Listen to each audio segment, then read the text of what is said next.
Get your pencils ready, let's start the show. Travel draws here, time to let it flow. We'll sketch and laugh, won't you come along? With every stroke we'll sing our song. Travel draw, let your imagination soar. Travel draw, bring art to every door. No need to be perfect, just have some fun. Travel draw for everyone.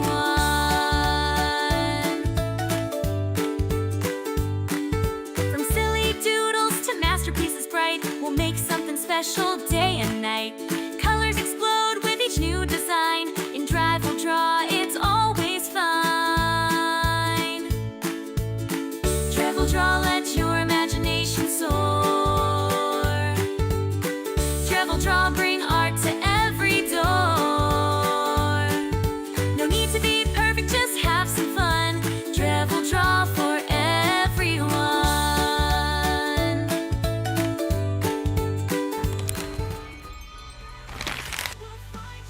And we are live, and welcome everyone joining in tonight.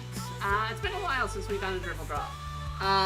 Partially because of weather, partially because of health, but we are tackling finally an episode that I kind of wanted to touch upon last week, before my health sort of really got in the way, and whatnot. So, and I do want to apologize if you all hear thunder in the background. There is storms moving through my area at the moment. So, let's talk about the Epstein files.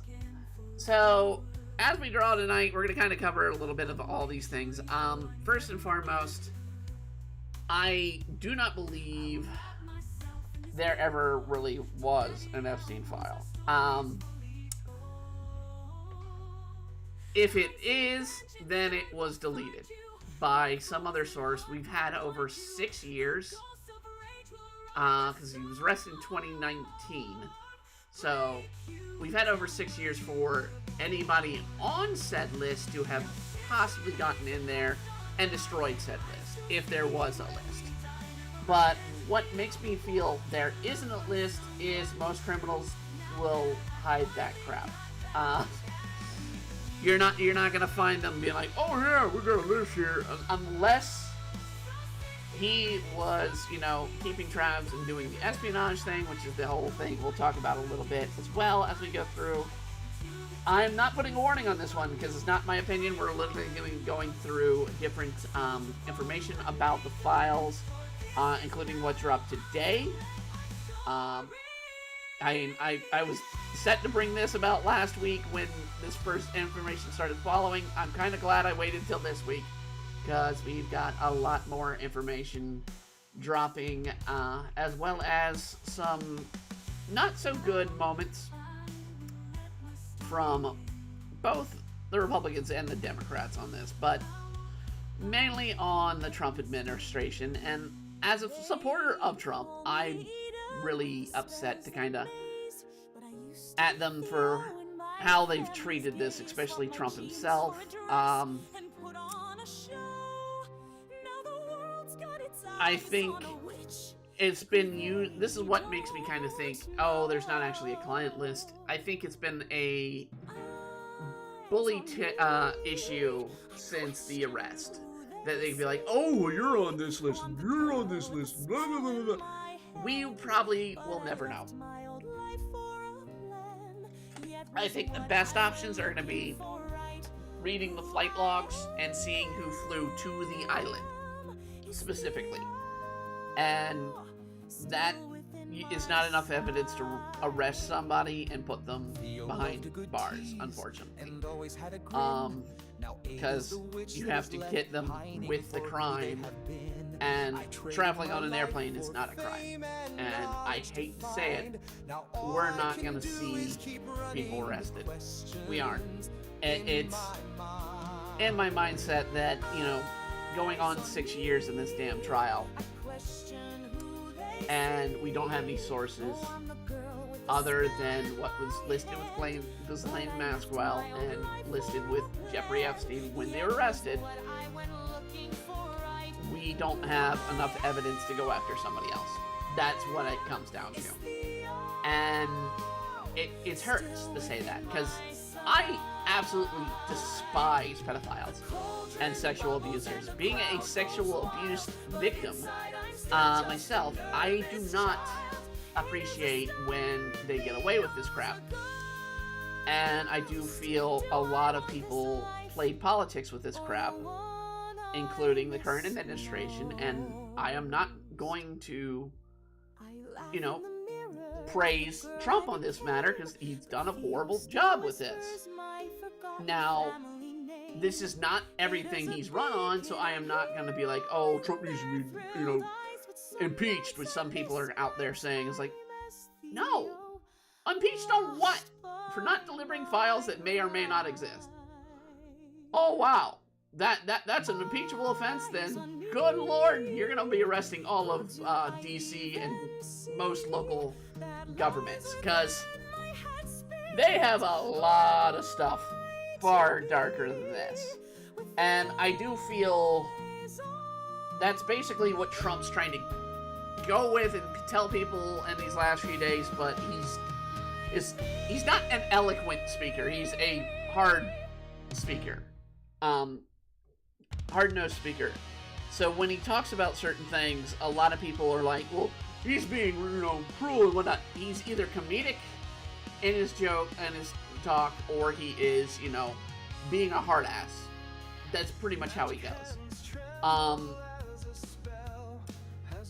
When you have cases like this, where a lot of powerful people are named as possible, that's where you're like, okay. Because it's not just, people will be like, oh, well, Trump's on the list. The Clintons are definitely on the list. Obama's on the list. Possibly Biden, if the list existed. So you're talking the last four administrations, given Trump was two of those last four. The only president I have not heard named on these lists is George W. Bush. And it's just like, okay, we have a situation where a lot of powerful forces may or may not, if it exists, may not have had plenty of time to go about and destroy any evidence. It's been 6 years. And, all them, spy element movies and shows and all that we see, you cannot tell me in 6 years they couldn't have destroyed those documents if they existed. Now that's a problem. Now we have a different problem, which is the editing of the videotape of what's supposed to be, quote unquote, Epstein's prison cell. Now, the edit, it came out, they're up to last week, and they were like, oh, well, this is all the evidence, blah, blah, blah. And there was a missing minute that people were like, hey, there's a skip in the minute right around midnight. And they tried to explain that as a tape.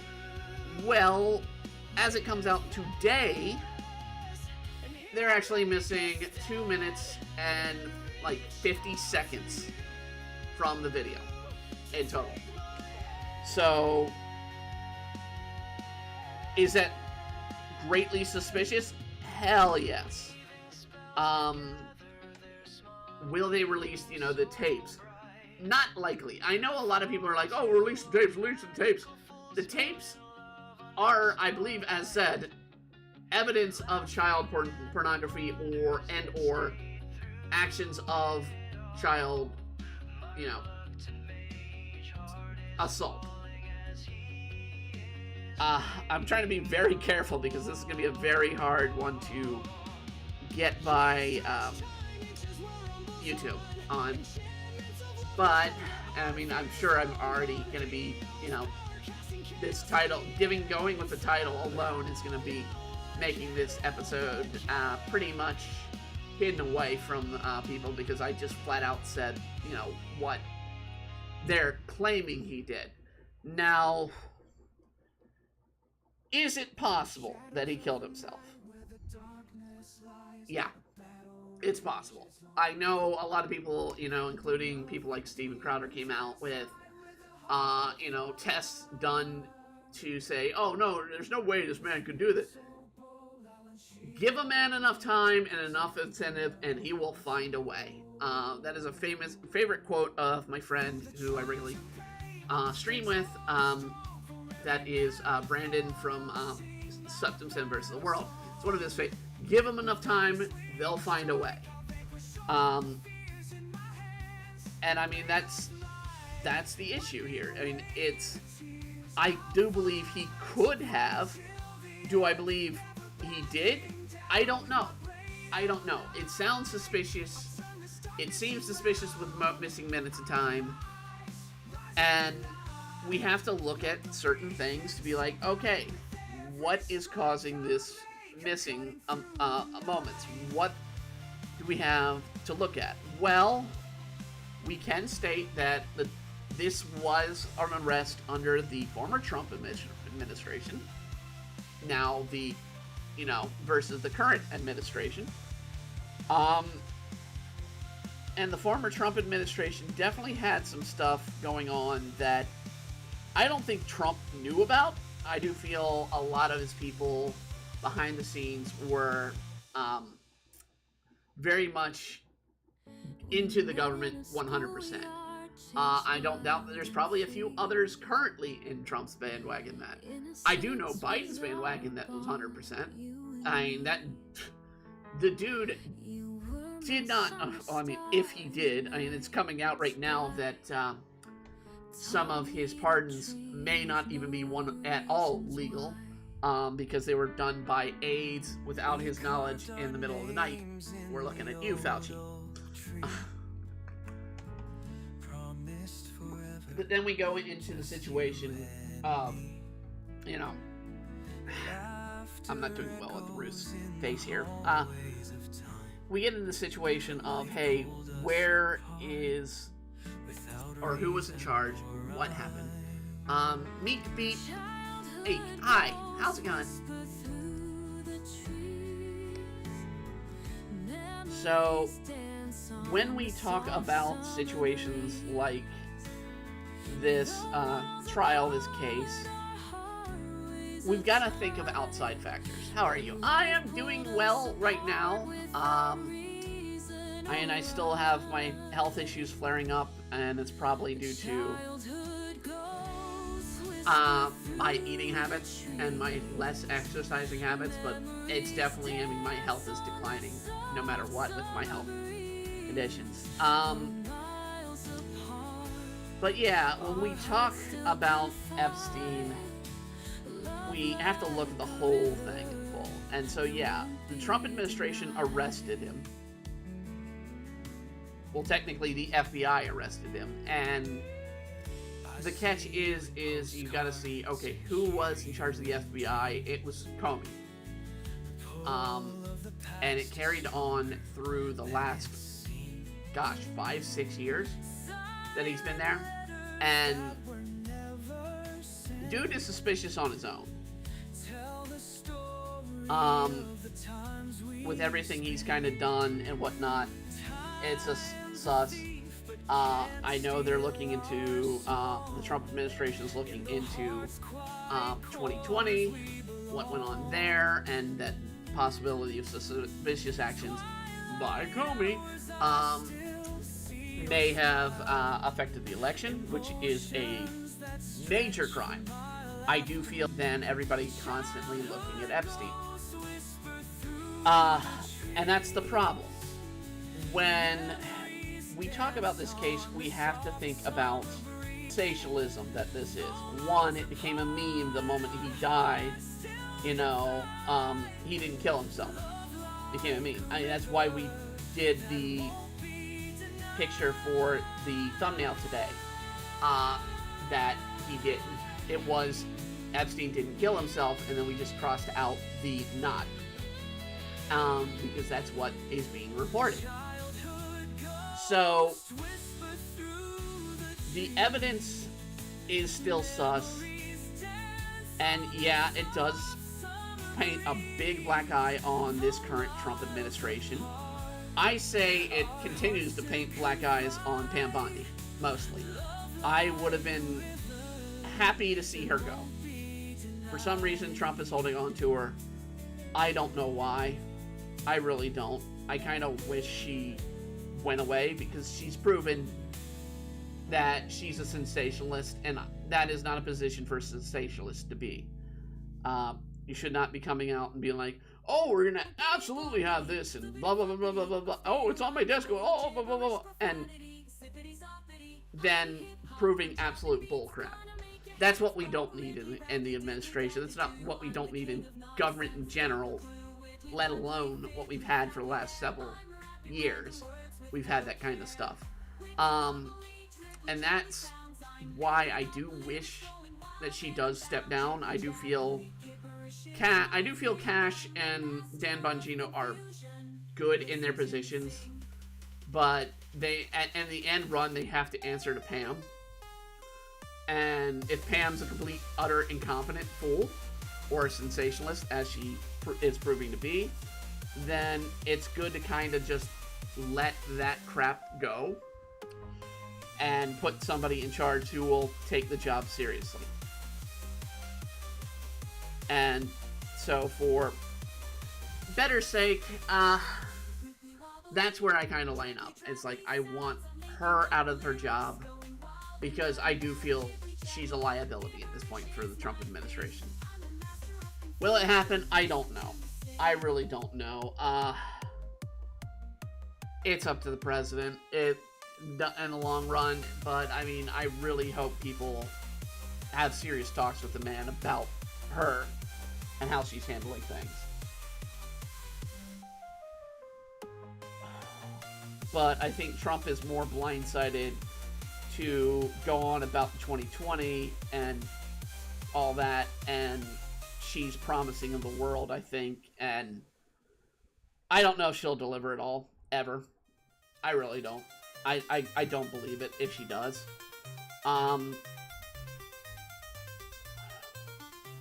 When we talk about, you know, the whole situation of, hey, what kind of evidence do we have? Dude, we don't live on or come and, you know, have a semi-permanent residence. It's like Trump Tower. They can have a residency there. I don't know how much of that's, you know, been the case since he's become president with Mar-a-Lago, but I can say for the Trump Tower, you know, hey, a lot of people still live there.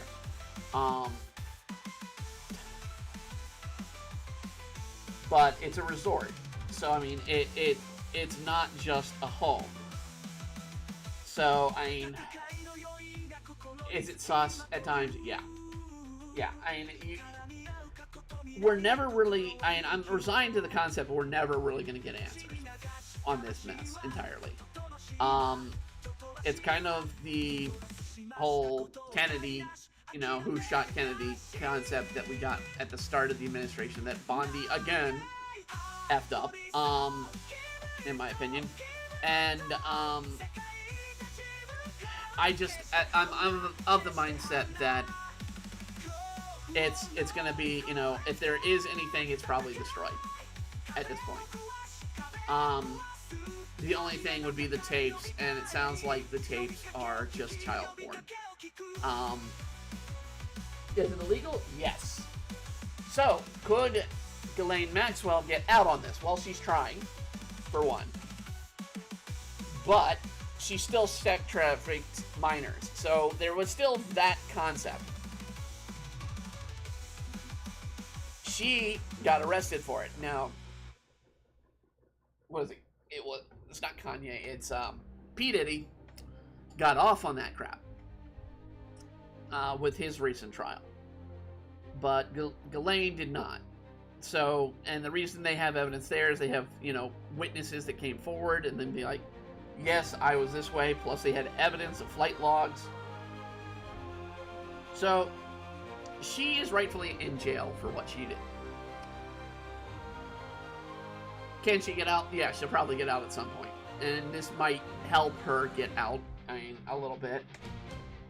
It's disturbing to talk about all this, but we kind of have to. And I have one little fun thing at the end here that I know some of my audience would enjoy, that we're going to have a little story, extra story at the end here. That's not related to Jeffrey Epstein, but we all. Oh, people leave it. It doesn't matter. Trump's not up for re-election, no matter how many times he jokes about it. But, I mean, what is hurting here is the credibility of his administration with not taking this seriously, not doing this properly, and not venting closely to things. Americans care because it needs to be accountability. Without accountability, same sickos were on his clients are going to still abuse. I hate to bring it up, but it's the blind eye that's constantly given to celebrities and politicians, that they get away with it. It's far too easy to point that way. I mean, it sounds stupid but whatnot, but that's the thing. If anybody thought Trump could 100%, put these people behind bars, it's not likely.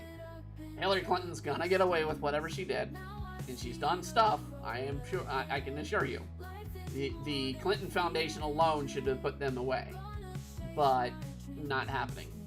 I doubt even with this auto pen nonsense, anybody's gonna be held to accountability. It's stuff that needs to be done. Sorry, this is not holding waters. Girls were used and abused by many men. They need to be paid the price. Yes, but if you don't have a list, you can't actually go after anybody. And even if you have a list, you need evidence. And that's the blatant truth here, is we don't have the evidence. It's basically what they're saying. We don't have the evidence to go forward to people because you need more than just a name on a piece of paper. Mr. President, you did make the promise, just saying. He did make the promise. I will admit, 100%, that's a black eye on Trump. Yes, he did make that promise. This is going to cost you so many supporters, I being one of them, blah, blah, blah. I've been to many rallies and was there on January 6th. Dude, if all you were going to follow and be like, Alan Dershowitz was accused of being one seen on the list, and he went on to defend himself, want the guilty to pay. If this is what flips you from one side to the other, just not having the Epstein list, when, as I will show later, was never promised by anyone in political office, both Trump and Biden administrations. So a lot of this is media hype, social media hype, people saying, oh, well, what's this thing? There's no list. There, unfortunately, yes, there's no list. If there is, it's been destroyed. Read the room. Donald Trump campaign with full-on transparency. Pam Bondi never delivers some full transparency. I agree with that. She needs to be fired. All the stuff you posted about important, getting pedos off the streets, and being a parent, keep doing this stuff. The problem is, again, we're talking about very rich, very, powerful celebrities. They have a chance to destroy evidence. It's not unheard of. It happens. That's kind of why they can bury evidence, they can hide evidence, they can destroy evidence. They have the lawyers to defend themselves. As much as we want to see the names tarnished, that, people walked away in chains that are, it never was going to happen. A lot of people promised that it would. It never was. And if you got your hopes up, it's like, oh, well, this be... The only way this would have been exposed is if Epstein lived. And he didn't live.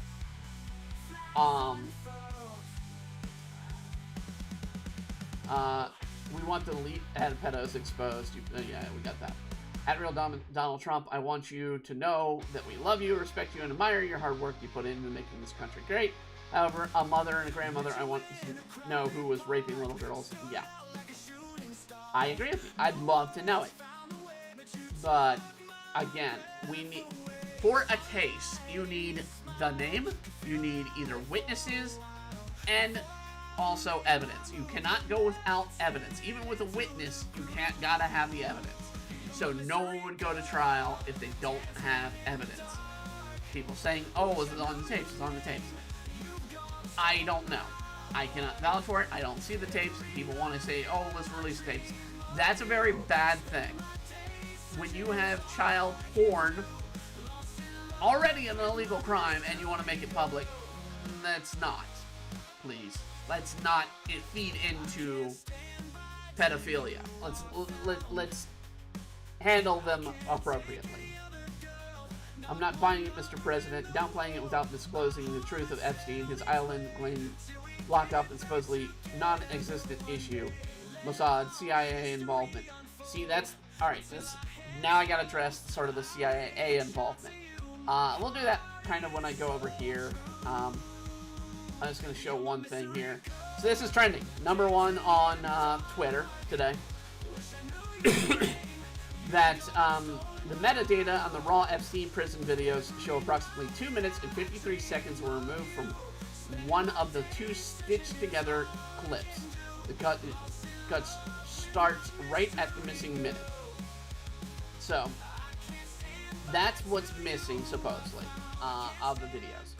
Now we're going to go back to drawing. And we'll break down the rest of this as we go over the next few.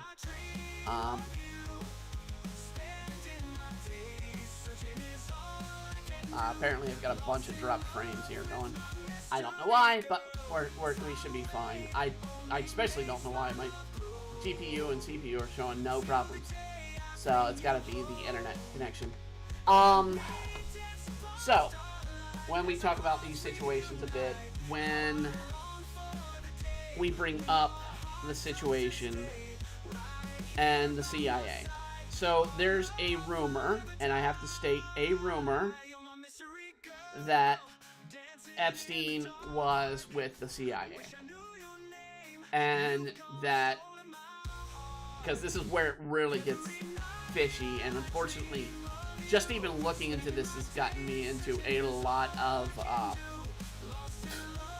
weird territory of conspiracy theories, of just talk conspiracy theories. The concept is, a lot of people say, oh, well, you know, he was part of a, you know, Jewish cabal, blah, blah, blah, blah, blah thing, or he worked for the CIA and was exposing people, and, you know, working that way. The CIA, I could buy. The Jewish cabal, that's... Look, every time something goes wrong, there's a large collection of people who will blame the Jews. It's how we got freaking World War III, or World War II. We haven't gotten to World War III. We've talked about it, but we haven't gotten to it. But yeah, when we talk about situations like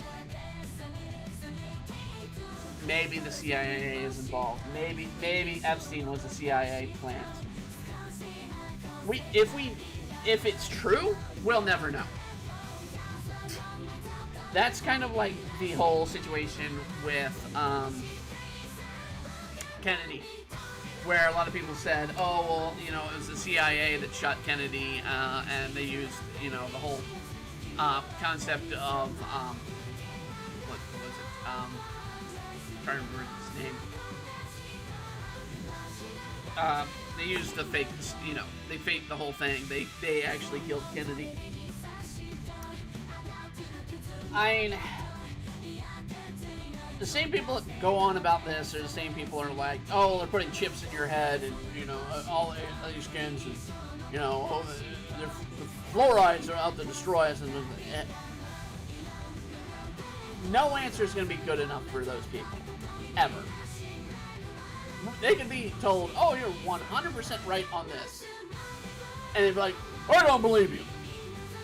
Like, how can I prove it to you? And there's no way to prove these facts. So, when you have people in that sort of situation that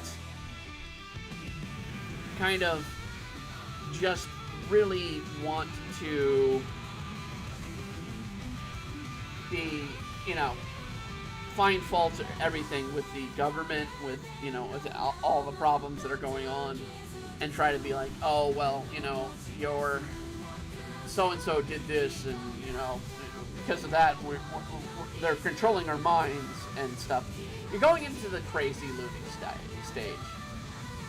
Could those things be factual? Could there be actual evidence to that stuff? Maybe. But you're going to need a lot more than, well, I heard this one guy who worked for the government, and he had to say this, and And I'll use an example from my own experience in life. All right. In my senior year in college, we had to make these two different films, and our classroom was broken into 4 groups. So one group had to deal with traffic, and one had to show the positive side of traffic, one had to show the negative side of traffic. Or driving versus public. It was driving versus public transportation, which was my end. I had to do pro public transportation. We did it. We were well rewarded for the effort. My teacher, gave me pats on the back for some of the best cinematography he said he ever saw. But at the same time, there was another group that had to do it with the moon landing. And the concept with the moon landing for the one person, they went and found some janitor at the National Space and Air Museum who would ramble on about, this. And the teacher's like, look, I can find anybody on the street who can, ramble on about this stuff and never be proven. You just happen to find a janitor who runs on about this at the International Space Museum. You try to make it credible? It's like, no, dude. You have actual scientists here at this location. You could ask for actual proof, and they don't want to pay. It's like, oh, well, we're going to say, no, we never landed on the moon. Nope, never landed on the moon. Even though those who make that claim can be proven falsely right quick, because we have laser transmissions with the bases of each landing. We can respond to our own, the bases of where the transports landed, because they're still there. It's not like it's something new, it's something different. We know that exists. So the people who think the Earth is flat or that we never landed on the moon, it's easy to disprove those. But at the same time, those people will never stop and take any of that as evidence. The scientific evidence that we can produce, they won't take it as evidence. And that's the situation here with this trial. Epstein case is going to be forever one of those cases where you're always going to have people who are going to say, oh, there's no evidence into this case. It's 100% criminals. And it's going to continuously be blamed. 100% is Trump's fault. 100% is Biden's fault. It's like, what we know is Epstein was a bad guy. Really bad guy. Paid for his crimes and probably still paying for them in hell. If you believe in heaven or hell, that's up to you. But the man's dead. We can't try a dead person as much as we want to. We can't get information out of a dead person. He's dead. And the only thing is Ghislaine Maxwell at this point is the only possible evidence they have, and the woman wants to free her ass. So she's going to do whatever she can to protect her ass and get her ass out of jail. So you really have a hard time going through and believing, oh, well, it's believable, this person, or there's too much credibility or reason to not believe in the credibility of certain witnesses, because they're trying to protect their own ass. And it's why, okay, I do believe with Trump on the concept of we need to move on. We have other things that are far more important. And yes, the Epstein case is bad. It's not the most important thing in this world. And it's done. The case was, done, over with. The man is dead. There's nothing more that can be done. We can't kill him again. Yes, that means he got away with it. And it sucks to say that. It really does. As someone who is 100% against pedophilia and all the actions that people like Epstein have taken, and sexual assaults and all that, I say it as a sexual assault victim. I would love to see the crime take place. My own case fell with a missile. Now, in my case, I have a strong feeling it's related to the individual who is the DA of my county, that she never moved on it. She never moved on it.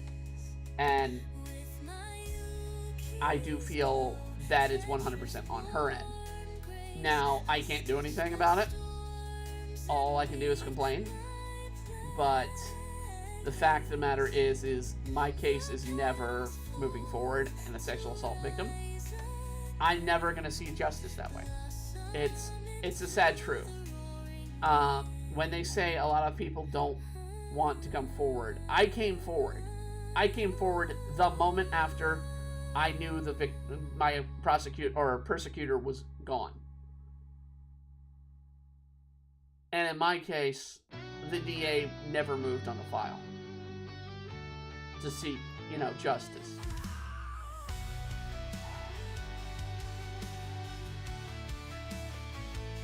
So it's because of this kind of nonsense, because of how we have to deal with things, and the evidence is needed and whatnot. I fear a lot of, cases get this way because they just don't want to go through with it. They really don't. Be it, the police or the FBI or whoever is in charge. And again, once you talk about, this is powerful people involved, again, it's going to be that they have the sources, the means, the money to make it disappear. As much as we hate to say it, there's a reason movies make that a trope. It's because it happens. It happens. OJ got away with killing. 100% the dude killed someone. A lot of people know he killed someone. Or he killed his wife, and he killed Brown. I forget his first name, but he got away with it. 100%.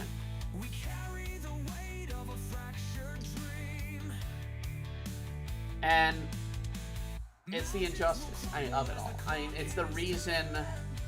You talk about a reason why comic books exist. It's because the concept, cops are not going to do their job all the time. You need a hero. You need somebody to bring in and bring justice to the world, and that's where you want that superhero. And it's not always the case. You're rarely going to see an actual hero in play. We did see one recently. During the floods, we did see a wonderful man. You guys can see a little bit of witch in there. And the drawing sketch for tonight. Okay, well, I moved it past it. But when we talk about, actual life, actual crime, actual issues, there's a lot that they're gonna get away, that our criminals are gonna get away, and it has to be due to evidence.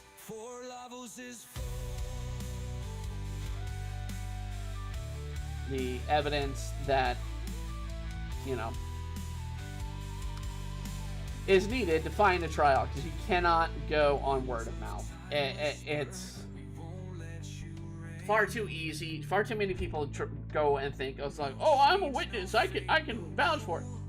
There have been so many uses of false witness that witness alone, especially on a case as big as this, should not be accepted. You need physical evidence of the person. And in the case of the names, you need to see them, catch them in the act. You really do. You need those tapes to be actually of those people. Could there be other Epstein tapes? I don't know. We don't know.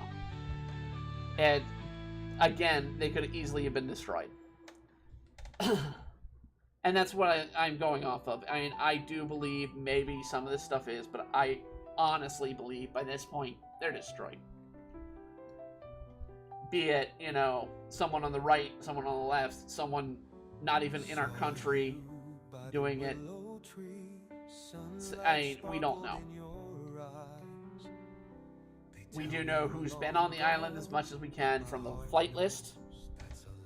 And we can use that as evidence of, you know, potential wrongdoing, but if we don't catch them in the act, we can't charge them. So, I mean, people we know were on that list. David Copperfield, the magician, David Copperfield was on that list. Prince Andrew, Clinton was on that list.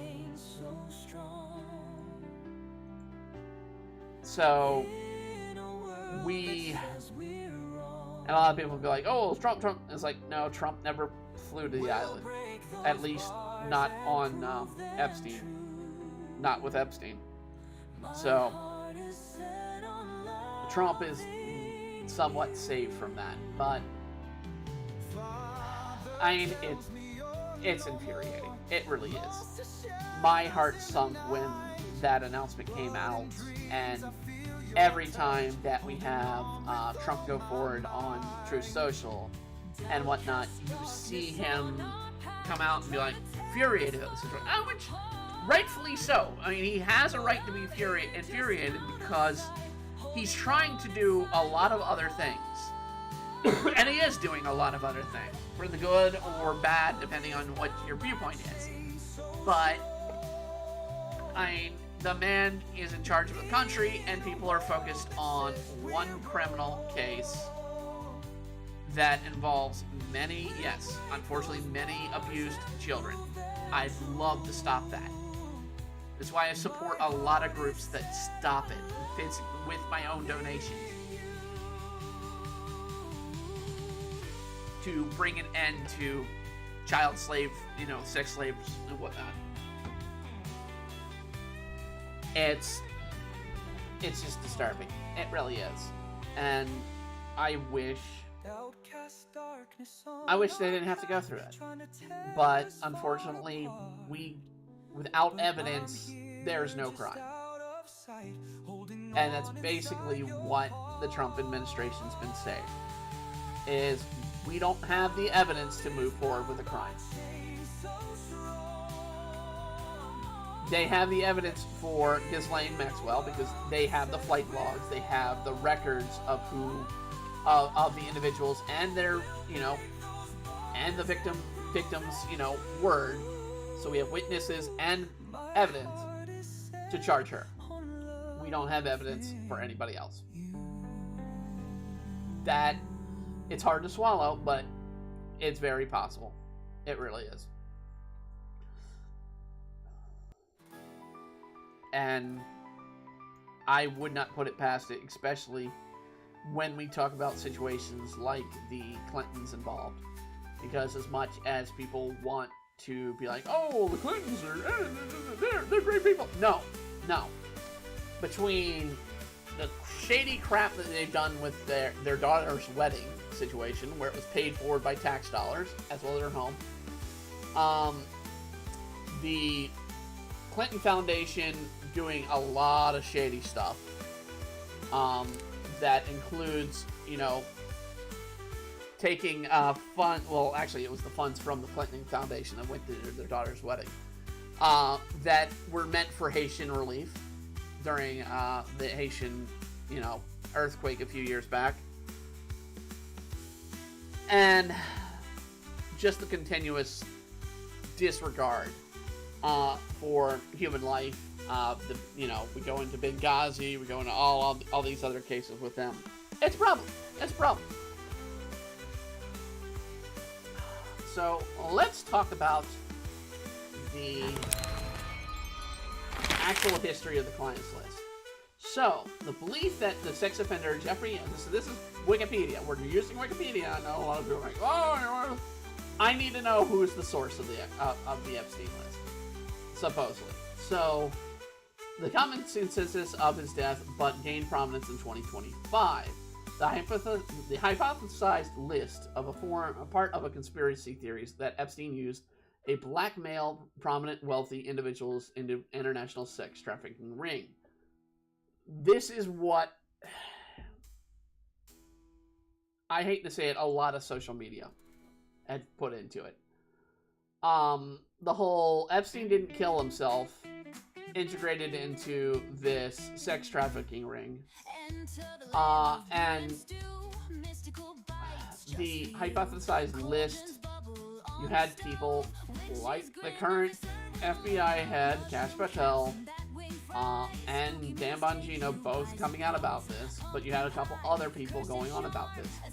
So, the judge ordered a list of names of more than 170 associates be unsealed by January 1st, 2024. Anyone on that list had until January 1st to appeal to have their name removed. During the presidency of Joe Biden, many right-wing figures hypothesized the list of Epstein's clients not disclosed by the Biden administration. So no one was disclosed under Biden when the judge ordered the time for the list to be made available. However, no list exists. That's the problem. That's the real problem. If he didn't make a list upon his death, or before his death, and there was never a list beforehand, then it's a lot of social media of conspiracy theory after conspiracy theory after conspiracy theory being leveled up on top of itself, and people buying into, oh, well, there's this list now. It's like, no. There may be a list. It was ordered to have a list, but never happened. That's basically what we're finding out. So, yeah, the Biden administration. Kash Patel, who was not director of the FBI at the time, claimed the FBI was keeping Epstein's blacklist and encouraged the potential of this administration. A lot of people on the right, especially in right-side media, believed there was a list. And they helped push this social media concept, there was a list. But the more and more it seems like is the Biden administration probably never even bothered to form a list. And now they're using this list to kind of attack the right. And so it's a gotcha game. It's what it is. On July 7th, a memo of the Department of Justice sealed but not released any more documents relating to Epstein. At the cabinet meeting, Trump criticized the reporters for the Epstein case. Bondi clarified it when she said, "It's on my desk," she meant the possession of the child pornography.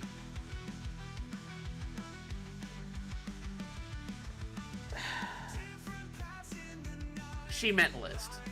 This is why I want Bondi fired. She said the list. She wants to say child pornography. No, she said the list is on her desk. That kind of crap needs to be dealt with.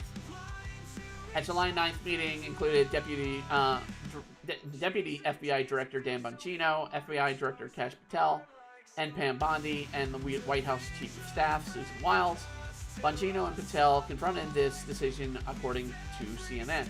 Bongino reportedly considered his resignation in the wake of this meeting. Bondi was criticized in many in the MAGA movement.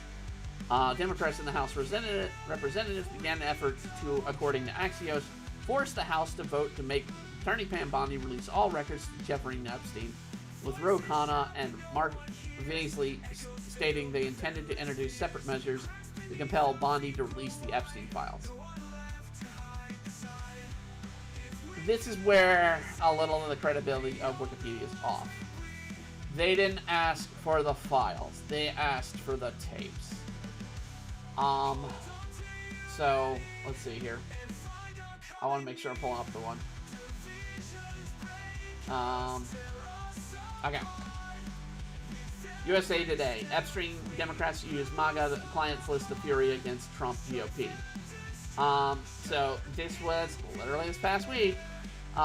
Representative Mark Versey of Texas is one handful of Democratic lawmakers taking advantage of the emerging schism between Trump and his base. Basically said his plan was to reintroduce a resolution July 14th called the All Files Related to Epstein Case. He asked for the tapes, folks. He didn't ask for the files. He asked for the tapes. And he wanted them to be publicly disclosed. And, of course, they're using evidence. They're like, oh, well, you know, Epstein and Trump are together. Yes, they knew each other. There's no evidence that they flew to the island. And if that's the movement, we can, you know, bring out every Democrat up on that concept. So it's absurd. It was used to be an attack point. That's all that was. So it's the reason why the Republicans didn't vote on it. And I'll even bring up the comments here. Like, you would think he'd want to clear his name. Amazing that you don't want. So that's someone supporting Trump there. Or as a criminal. The rich rule the world and doing anything. You think the Dems would have used the same time in the past 4 years. That's the case. Every argument here is like, well, you know, this is a 5-year-old trial or case. This is 5 years old. If this existed, it would have been used by the Democrats against Trump at the beginning. From the get-go. From 2020 to 2024, when the vote was, the latest election was occurred. That would have been used 100% if there was evidence. They don't have evidence, so they couldn't use it. They could do hyperbole. They could do the, you know, here's pictures of Trump with this, and then they could use AI images of which they have of Trump with a bunch of young girls, or you know, and whatnot, and be like, see, he's with all these pros. It's like you never even had a witness that was credible. With this case, even Ghislaine said no, he was not involved. So you have a witness against what's even being pushed by the Democrats on this one. So it's absurd. Withholding the Epstein list, Dershowitz, Jeffrey Epstein's former lawyer, Alan Dershowitz, says Como, the president's representative, the Ghislaine Maxwell, it's Ghislaine Maxwell, not Christine, should be encouraged with a plea bargain to clarify matters. She did. She said in court, Trump is not involved. So, you have evidence that he's not. I'm not going to run this because I realize that's a video. I don't want to be running that.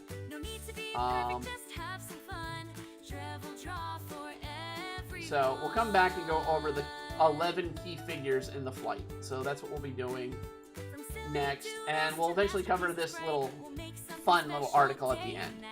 Just of the first 2 hours. So, ultimately, there's never a list. We can believe that at this point through evidence if we actually, focus on the evidence. If there was a list, it was destroyed, and the people involved, the only way to do it would be like, who went to the island? Find out who went to the island.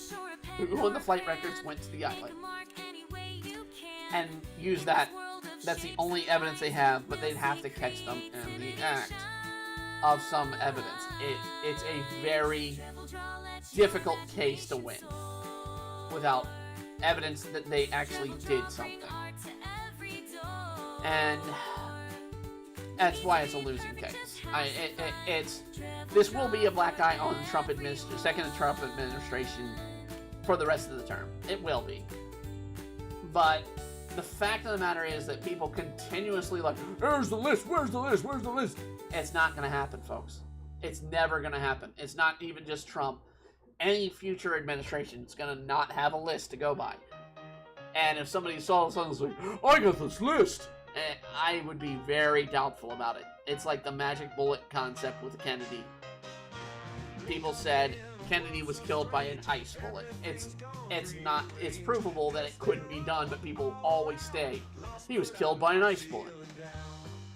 Not, it was a mess, you know. If there's one thing I can trust in, it's the government will fuck up something. 100%. They will fuck up. And because people fuck up all the time. And the fact of the matter is if we treat the world as, oh, well, it's never something simple as somebody fucked up the situation. Oh, no. It has to be, you know, a conspiracy. And that's where you get into the weird crap. Is it funny to look at some of those things? You know, people that say, oh, the world's flat. And that the Antarctic, or the Arctic's just one big circle around the Earth, blocking a wall to keep us all in. It's not happening, folks. It's round. We have satellite imagery that watches the Earth rotate. We have that evidence. No, it's flat. It's like, you are a fucking moron. If you spill water in a gravitational environment, or an anti-gravitational environment, it's going to form a sphere. A perfect sphere. Because that is how gravity works. You will not find planets out in the world, in the society, you know, throughout the world, that have many shapes outside of a sphere. It will be very rare otherwise, and in those cases, it's got to be like what the planet is made of and how it is formed. As much as I make it a great science fiction novel or concept, I mean, I have Shattered World and the Uninvited coming up. That's my current novel I'm working on. In that world, the world is broken and fractured, but gravity is all effed up in that world. That's how I explain how it goes about. And it's how you have to think about the scientific notions of things. And far too many people want to believe in the fantastical and not the scientific. Are there things that we can explain? Yes. I literally, before coming here to do the stream, I was watching a Congress moment on a couple months ago, because they made it sound like it was current, but when they were talking about the upcoming administration, I was like, oh, this isn't current. But it was about aliens and the what the government is going to do for coming forward on finding out, you know, what these unidentified phenomenon are, and try and give an explanation and whatnot. And so, I mean, it's a little bit more believable when we have evidence. We have evidence. We can see the evidence of these strange craft or these strange devices do strange things in public. We're seeing more and more and more. So we're reaching something with that going on. What I don't think in my lifetime I will see an answer. If it does, I'll be impressed. I literally just turned 47 a few days ago. Actually 2 days ago. And I highly doubt that we're going to get evidence that proves aliens exist in my lifetime. But the fact of the matter is, in that whole debate, they were going on about, hey, our understanding of the world, and this is something I always came out and supported about with aliens, we talked about when we did our alien podcast report on the Triple Drop. Alien life is not always what we understand. We always thought, hey, you need oxygen to survive. Well, not necessarily. There are organisms that don't live on oxygen. Well, it needs to be made of carbon. Not really. Doesn't have to be based on carbon. Life finds a way. Famous quote from the original Jurassic Park. Life finds a way. And to say we understand science to the greatest degree, we understand crap. We don't understand a grain of sand in science. I literally had this talk with my parents when I was over there for my birthday dinner, and they were like, well, the whole issue about you have a mental disorder, because we were talking about trans mental disorders and whatnot as is becoming an issue, and I was saying, look, yes, it's a mental disorder. It's always been declared a mental disorder. It never really stopped being a mental disorder, but my parents were like, well, couldn't you fix that with meds? It's like, no. That you can fix the brain right now, is the dumbest thing that people don't understand. We understand. I wrote about the concept of downloading a human brain. And the reason you couldn't upload it is because we don't know how the information goes piece by piece, and that your consciousness is in your brain. And that's very much what the God spark concept from science has been discovering. That our intelligence, our personality, our soul on the electrons, the impulses of electrons in our brain. Literally, that confirmed in science. It's just like, oh, I'm living in a time where things are coming true. Now, mind you, I also talked about the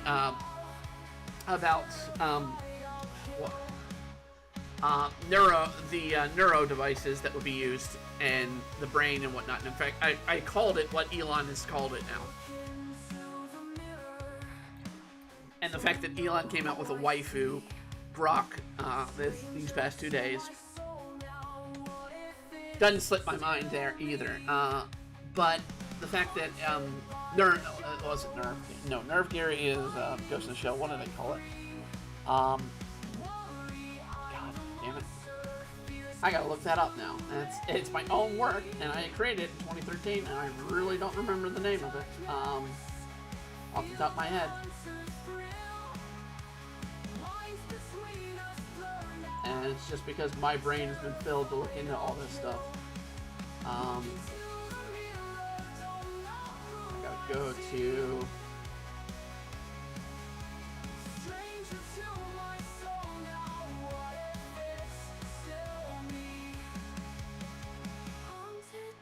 Neuralink, that's it. Neuralink.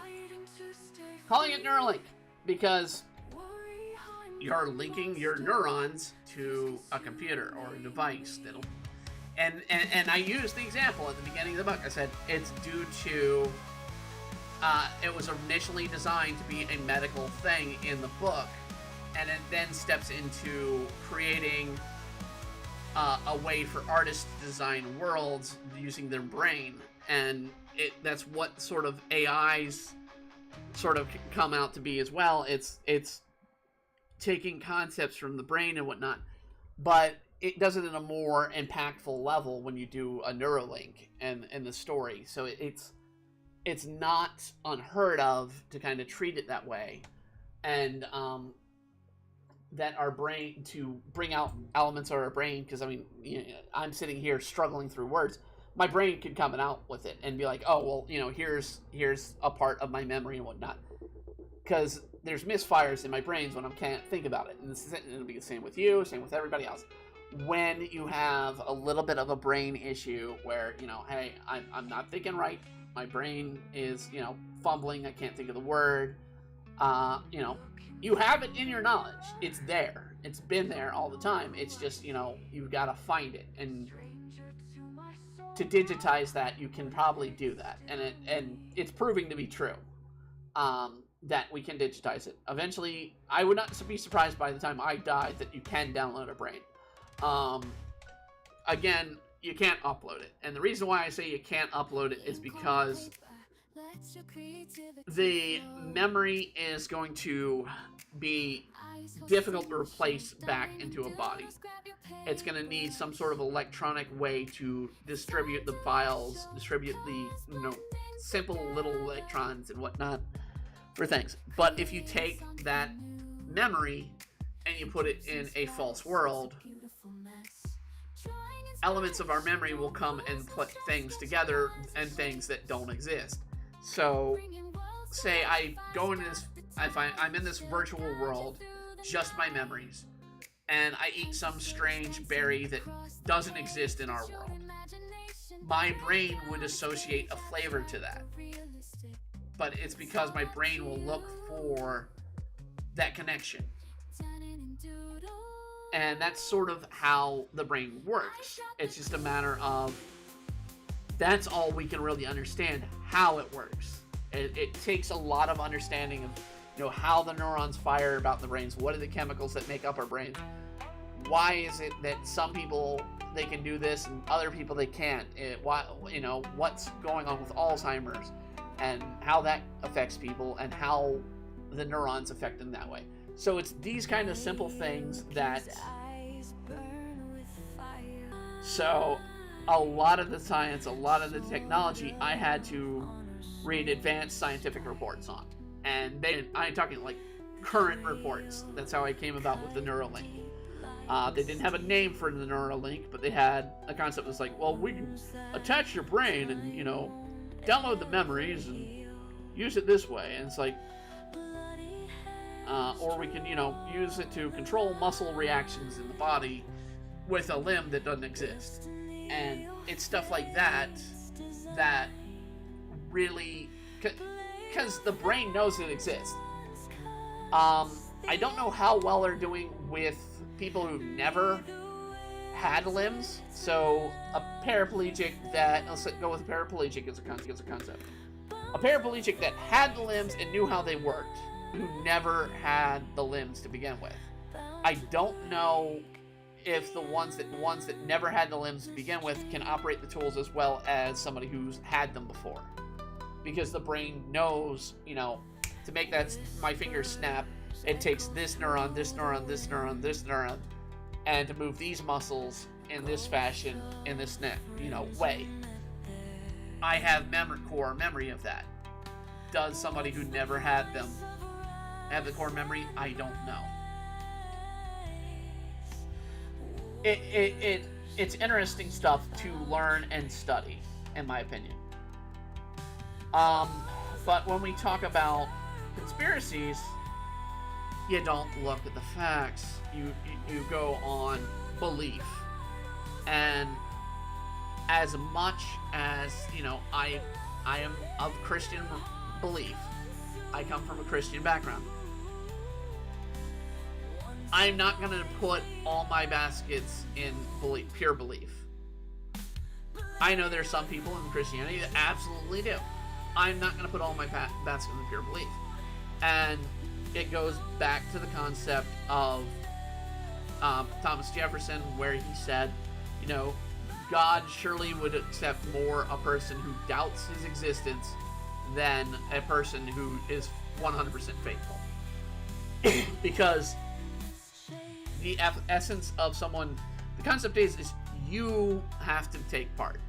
It's not the faith of a higher being, a God.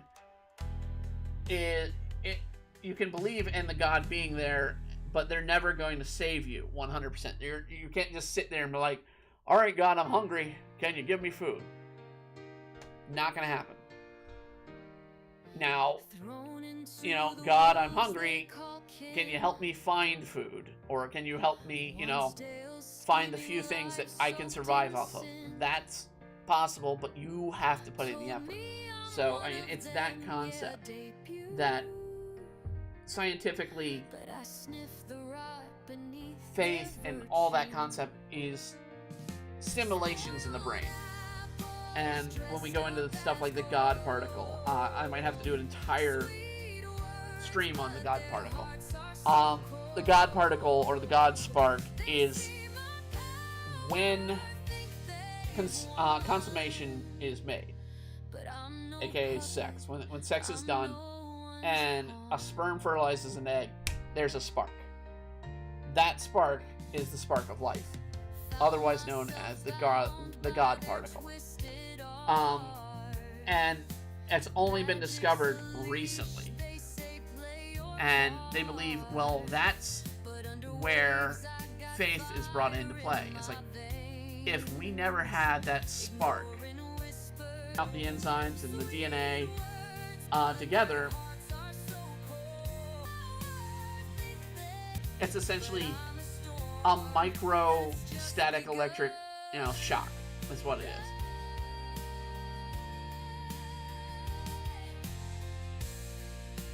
So let's get back on the topic. I went on a tandem there. Let's get back on the topic. So, wait, talk. Republicans want more details over the handling of the Epstein files. So, this is definitely important. Should be looked into. So, a number of Republican lawmakers want more details on the Trump administration's handling of the investigation and disgraced the financier of Jeffery and Epstein as President Trump and GOP grapple with MAGA fury over the findings. This is where we really should be investigating at this point.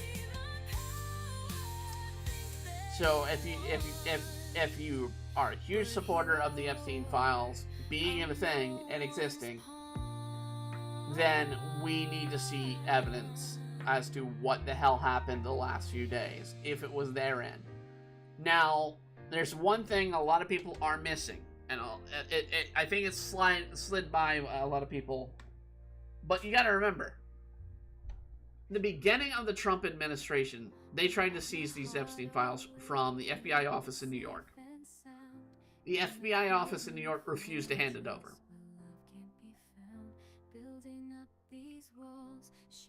There was ample time to destroy files by the FBI office in New York at that time, and it was possible. It was even hinted at by people. So if files did exist, there's a good chance it happened right then and there in January. Those files were destroyed, or incriminating evidence was hidden away.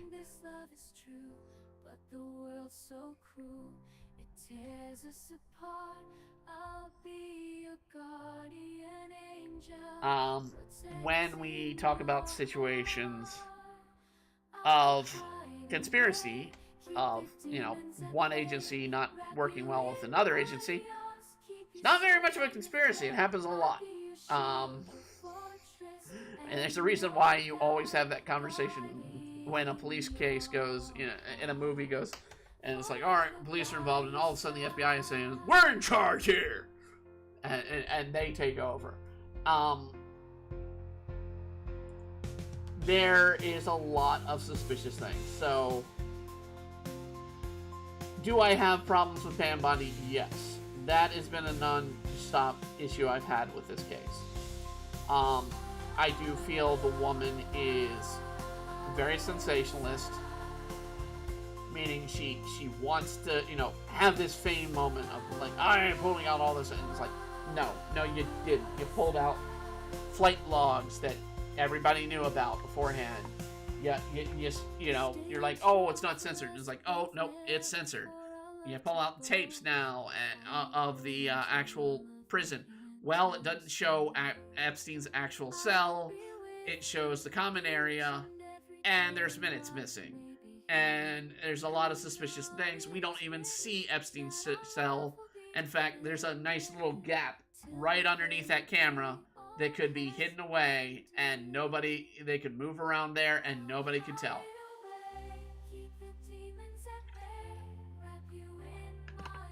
I mean, I do find the death a little suspicious. I do find that. Mainly because, you have a situation of a prison cell where both guards are asleep. Wow, both guards are asleep. And the only working camera doesn't actually really show the cell. That's sus. But we're, again, talking about a case of 6 years. And to quote most police things, if you don't find out in the first place, stoke the controversy and demand transparency, she's taking advantage of it. She and all the other Democrats are taking advantage of this to try and give more of a black flag to it. Still dropping some frames. I don't know what's going on with our frame loss today. It's got to be internet-based. Elon Musk put it on Twitter. The problem with Musk is he's constantly on Twitter and trying to be sensationalist. A good example is he made Grok into a trying to be sensationalist. a good example is he made Grok into a freaking anime waifu. Literally. And he made it off of Misa Misa from Death Note. Alright?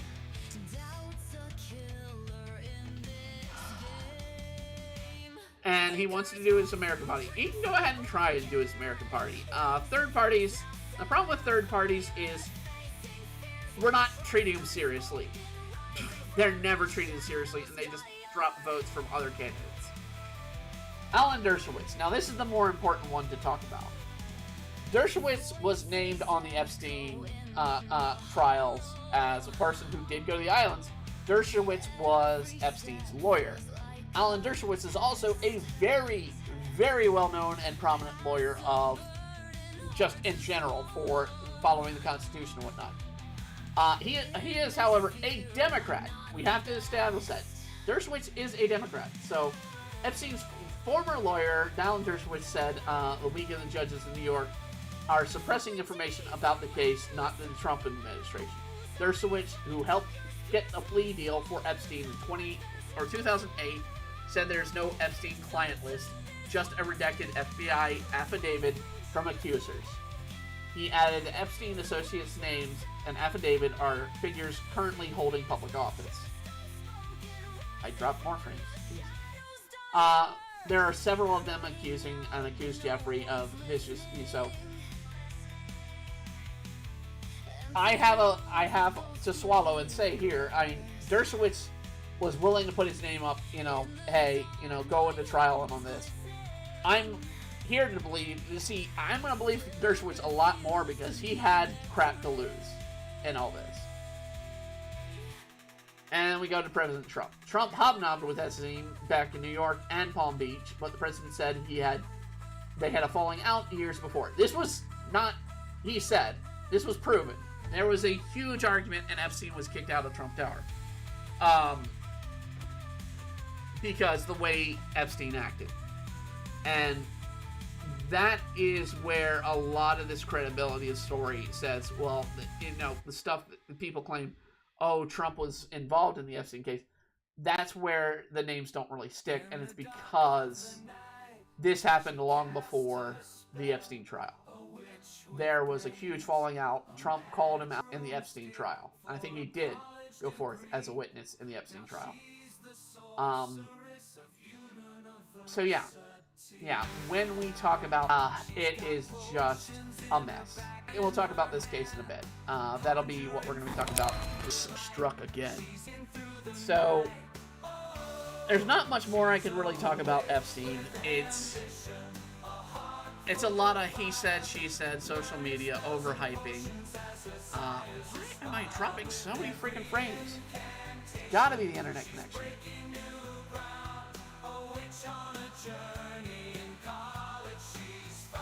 But yeah. So, we're never really gonna find the answer. That's the truth. That's the honest truth. Anything at this point forward is going to be used as dirt towards one politician or another. There's going to be a lot of it aimed to try and make the GOP look bad from the Democrats, but at the same time, GOP might do the same to the Democrats. But there's no evidence. If there were evidence, they could put somebody away, but they can't. As much as people want a list, it won't make a damn if there really was a list. You need evidence. That's the sum of it. You can't put away somebody because their name's on a list.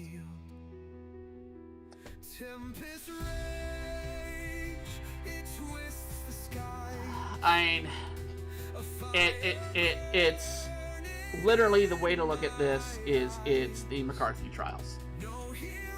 It literally is name the communists. Now, given a lot of it, the dragging people before Congress in Hollywood and accusing them of being communists, all of that kind of really made that into a horrible thing and gave a black mark. So let's talk a little bit about the bonus case we're talking about. So let's talk Annabelle Curse. So Of course, a lot of people know about Annabelle from the horror movies, the Conjuring horror movies, and the what is it? The Warrens. And the problem is it goes back to sensation. A lot of the belief, a lot of the fame the Warrens got is because they were sensationalists, and them to make a name for themselves, make a fortune for themselves. And whether you believe in the paranormal or not, I tend to be upon the very skeptic area of it. I've had some weird crap happen to myself in my own apartment that I currently am in, that I cannot explain, that would fall into don't know. It's like, well, what did I have? What did I have? I've had to completely remove lights I had on my desk that I'm currently sitting at, because without anyone being around themselves, no timer, none of that. And it'd be any hour of the day it happened. Then later I had a Pyrex dish on top of my fridge. Well, it was fine not moving. It doesn't move as long as I open and close the fridge. About a year ago, it flew off my fridge and crashed about a foot from my body. Smashed. Pyrex does not smash easily. And it had to have gone about maybe 4 feet to get to me from where it was in the kitchen. And for it to be on the center of the fridge and all of a sudden smashing in glass, I can't explain that. That's strange. I've also had the TV come on and off. I cannot say. I have no evidence of anybody dying at this facility, this location, but it occurred. Every war that's been on America's soil has been on the land I'm standing on. So talking about it and whatnot, but I find humor in it. That's what I find humor in it. And I mean, Demon Blade is a good example. A couple of other shows. Definitely check out the damn movie. That's almost as scary as the doll and the Annabelle Curse, I'm sorry, movie. You talk about, you know, the Warrens and Annabelle. A lot of it is sensationalism. A lot of it is, you know, the hype. And part of me has to know a religious concept, and one of the things that is always spoken, what you believe is a concept in a lot of, you know, supernatural and whatnot. It's true. I mean, it's not on the concept of, you can manifest. It's true. I mean, it's not on the concept of, you can manifest wealth like a lot of people say. It's wealth like a lot of people say, some people say out there. It's more a matter of, some people say out there. It's more a matter of you invite yourself to find those problems. So if you think you're unlucky, you'll find that you're unlucky. And the way it'll be is it's like, it could be just the normal things happening to you, but you'll be like, no, I lost this job because I'm unlucky. And no other reason. And that kind of concept is you're going to look for explanations in life from your problems. So, let me look at the cases of the Curse of Annabelle.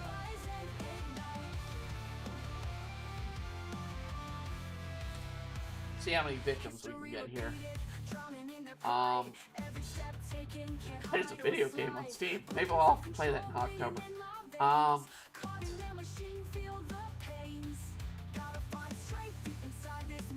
I want to find like a Wikipedia or something on this because I want. All right, Annabelle doll. All right. So, according to the Warrens, Donna, a 28-year-old student nurse from Hartford, Connecticut, was given the doll in 1970. The nurse reported the doll to behave strangely, but specifics were mixed. Some recounts it physically lifted its own arms while it was placed in the kitchen table. The early retirement of a homicide detective who was stabbed by the doll. I want evidence on that crap. Oh, the doll stabbed me! Like, I want to see the evidence on that crap. I know there's a regular story they talk about, whenever you sort of get it, is a story about a teenager that touched the doll and was like, oh, do something. And on the drive home, that teenager, like, wrecked their car and died. And there was the case of the Warrens saying, oh, well, when they got the doll, they had an accident, and Elizabeth was hospitalized. They put it behind glass so no one will touch it, supposedly.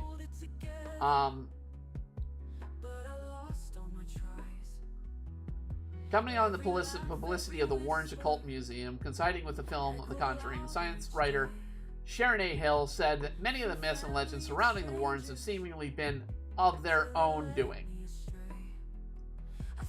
So, again, it's a lot of, how the mental goes into play and whatnot.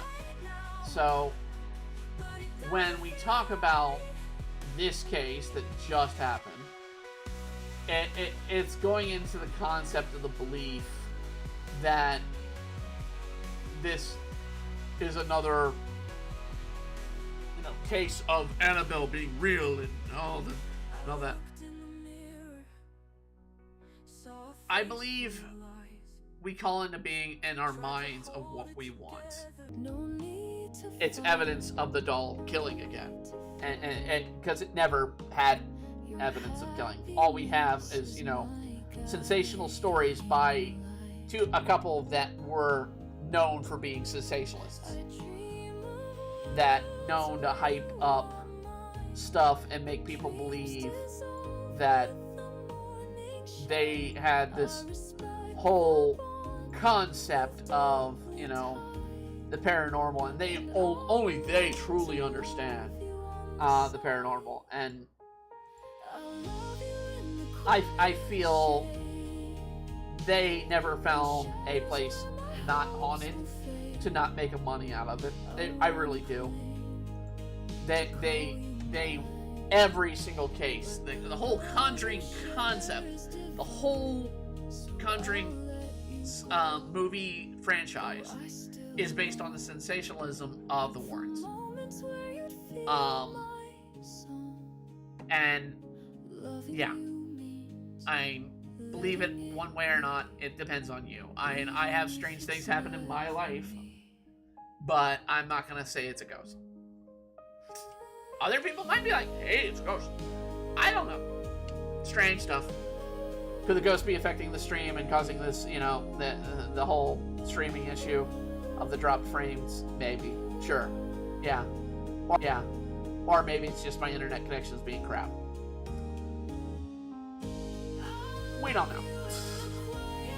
All I can say is we have gotten through a bunch of the art for this page for tonight. I will be having Demon Blade drop this weekend. I at least have one page that's going to drop this weekend coming up. Same with Witchin'. So we're going to try and get back on schedule with that. I'm also going to try and get Magical Princess War page out done for the end of the month on that one. But we should be back to regular comic releases on top of our streaming schedule. Again, Friday will continue the Fallout 76. I think it'll be our last Fallout 76 episode. Simply because it's great and all, but I don't I could go on for time after time and do this game, but I think we've reached sort of the fandom of the shine on the game. But we'll at least complete what we were doing last time, and then we'll go back to Hogwarts Legacy, and try and finish that officially on our streams. And we'll continue maybe with Stardew Valley. I need to. I haven't messed with it since the stream broke, or not the stream broke, but the game broke. I do know I keep getting messages that the game's broken, but I haven't really gone in and tried to fiddle with it. It will suck if it's broken. We might do something different on Sunday. I don't know. I'll be running some tests probably after the stream tonight on the game to try and get things started. But as always with Dribble Draw, we have our second half, which is a request. This week's request was to draw Sailor Mars in a boxing pose. That's it. Sailor Mars in a boxing pose. So I looked for references of actual boxing poses and came to this one because everything else kind of didn't really show the body that great from the references I had. So I wanted to get appropriate pose down. So we're not giving you boxing gloves because that wasn't, they said the pose, not the gloves. So that's what we're drawing. Very simple drawing tonight. Part of the request. And you can see that's how I kind of drew it. I'm going to, not her. Blue line that one. And I'm going to lock the layers. So we have the reference up here. I'm using Crystal as a reference because he's got a better color palette than the original release. Actually, hold on. Let me unlock for a second and clean that mark.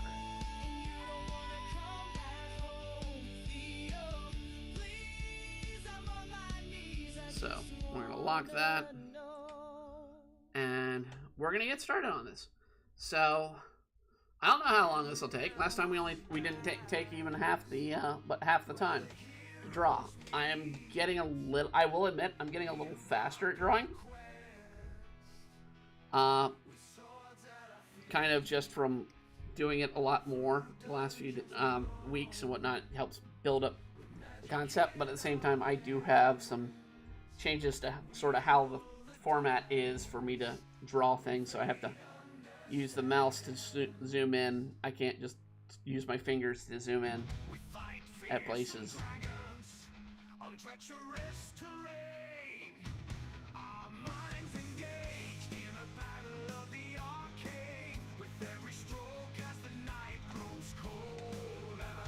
Trying to get the eyes for Mars appropriate.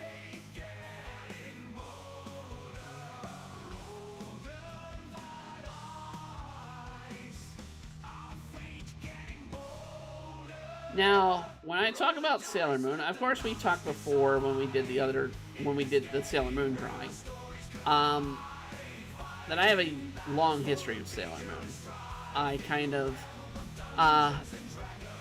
my website, Embryo Arts, so those who don't know, that's where the name comes from. It comes from there, which was based off of a story I did as a child, that was my first semi-novel. As a child, called The Quest of Embryo, and it was a fantasy novel, and I've never really published it and went on to tell the story, but I started off the website embryoarts.com as a Sailor Moon fanfic. That was back in 1996. I started doing that fanfic when I was just in college. I had a lot of time in between some classes, so I would go and just write. And I would spend time writing, I would spend time drawing, and I told the story of Sailor Moon Andromeda Factor, which is was the name of the fanfic. You can still find it on EmbryoArts. You can find it on some other sites. And at one point, somebody asked me early in the process if I was the creator, Nanako Kanedi. I want to make sure I get her name right here. Crap, I don't have Sailor Moon before me. But they accused me of being the creator. I was like, no, I'm not the creator. But the reason they accused me of that is because I was doing something different than everybody else was for fanfic at the time. Everybody else that made a fanfic, and Sailor Moon fanfics were the big ones. You also had Ranma 1/2 fanfics at the time, Tenchi fanfics. These were when these series were really hitting America. And the reason I got accused was because I told the story as a continuation of the series, not as, some, offshoot and be like, oh, well, this character, and I did not personalize the character after me. I tried to treat it, and I also did it as scripts.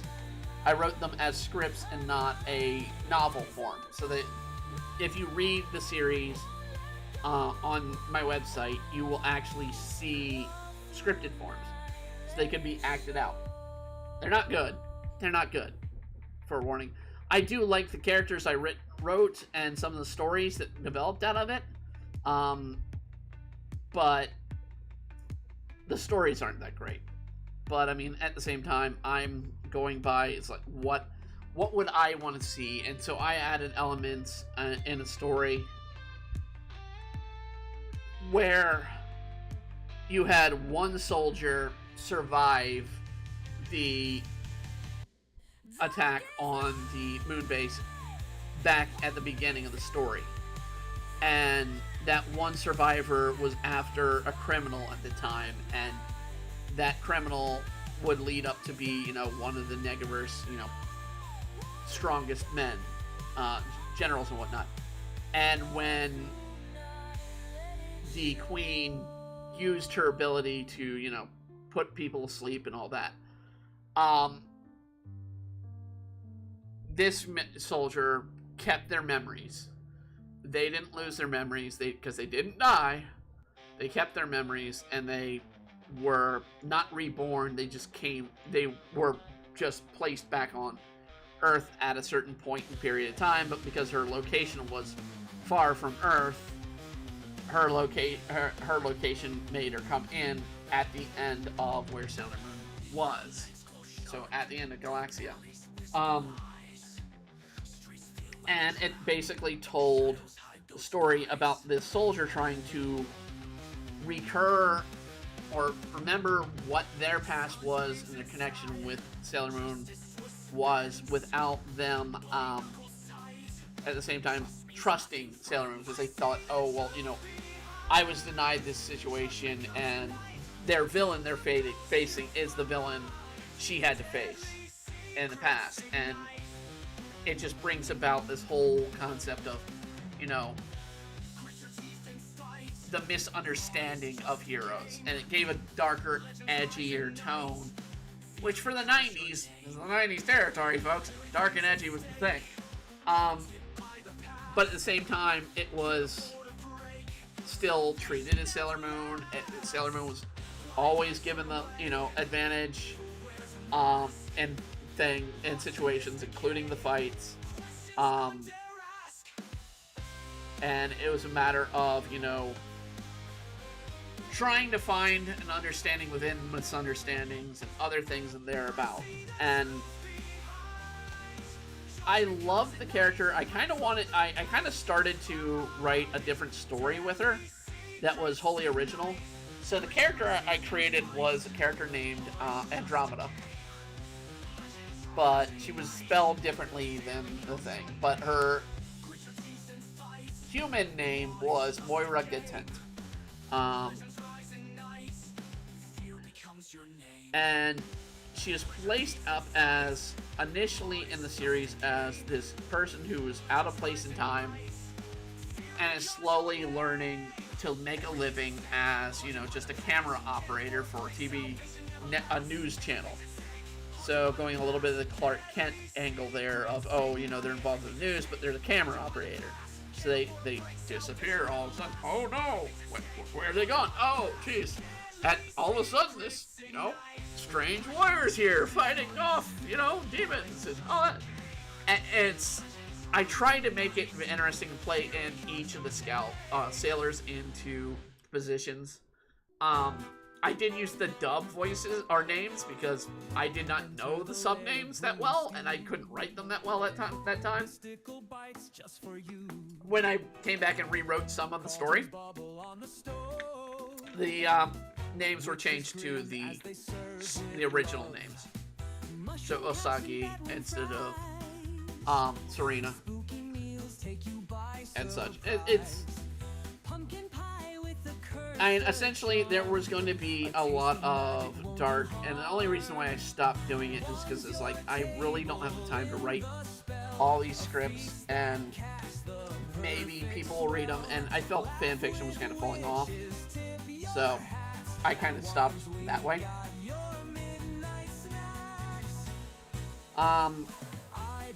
But the point of the matter is like, most people, they personalize themselves. They're like, oh no, this person's got to be the great warrior that helped Sailor Moon in the last minute, and their name is me, and all this thing, and they try and go off of ignoring the established world and try to create more from there. And so when I treated it differently with Andromeda, it's like, no, I go under a subculture. It's like, Andromeda's never a princess. She's not a princess. All the other scouts are princesses. She's not a princess, but I think that maybe she is semi-related to the Moon Princess. But at the same time, she is the daughter of the captain of the guard that would be on in the kingdom. So there's that concept, and they basically grew up together, but the two of them she's looking at this person that she thought was her friend growing up differently, because she's like, oh, well, I'm back here, and the only people I'm seeing survive are the princesses, and who could use that power? Only Sailor Moon could have used that power, because she's alive here, and no, the Queen couldn't have done that. No, not possible. She does find out eventually, yeah, the Queen did it.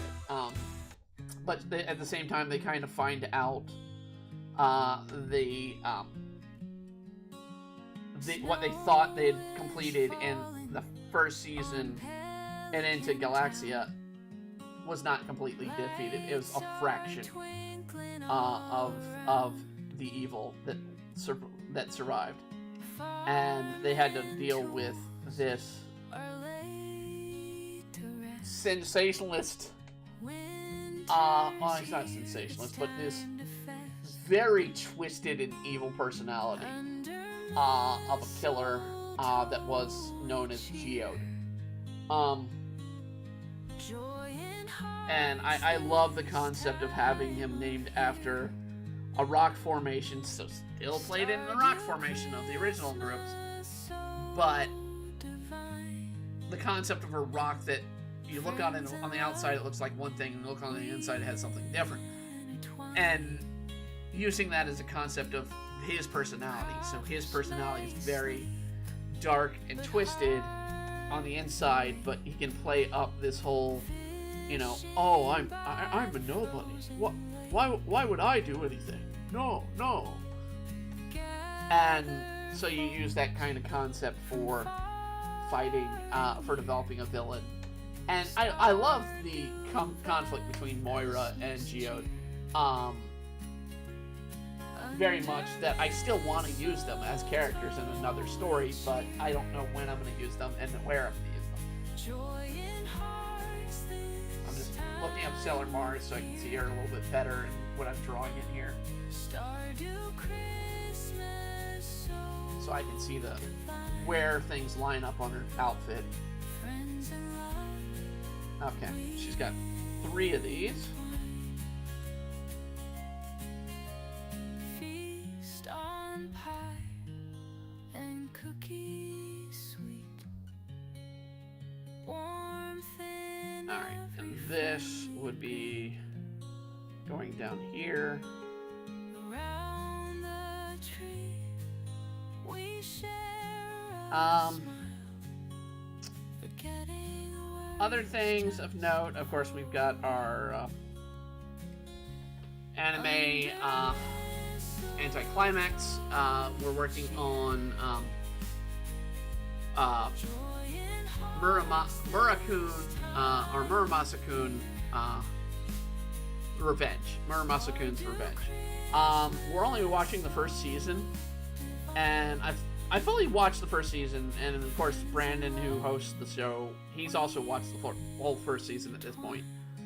And we both kind of agree. I don't know how it got a second season, because all the stuff that happens is in the second season. It's like, there's build-up, but there's none of the events that need to take place. And I've watched this before. I swore that the stuff that occurred happened beforehand, but no, it happened after, and a lot of the plot, a lot of the story is in the second season. And it's like, a lot of the build-up is in the first, but the conclusion and a lot of the elements that were hidden in there didn't occur until season 2. And most people are like, oh, well, there's only a year past. 5 years between each season. This was not going to get a second season. It took 5 years for them to agree to have a second season. sketching up memories as we hum a song. And for that to be something that didn't kind of really show up that well for people who watched it, I don't know if I would have been compelled to keep watching this if I hadn't started watching it after second season was going out. That's the only reason that's when I caught into it. I did not catch into it until after that had started. I cannot believe fans would have lasted 5 years and been like, oh, I don't know what happens here. It's like, seriously? I would have just been like, screw it, I'm reading the manga and screw the freaking anime.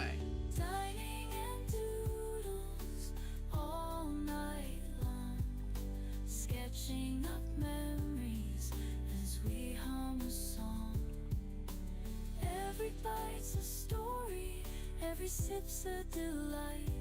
In this diner of doodles, where the art shines bright. Alright, we're gonna put her earrings in place. I'll kind of lengthen that a little bit. God damn, freaking skipping. I am gonna go nuts with this damn freaking slipping the magic they found. frames. It is absurd. It's never really been like this before with this computer setup. The old computer setup would do it all the time, but this setup is, far more advanced and is handling I can see the GPUs. Right now it tells me I'm at about 40% at the most with my GPU usage. 8% with the CPU usage.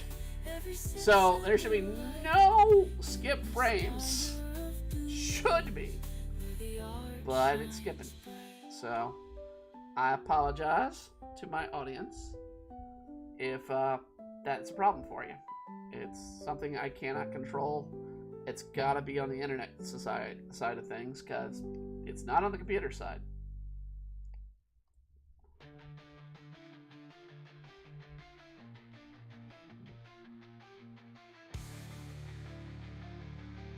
I don't like how that came out. Let's...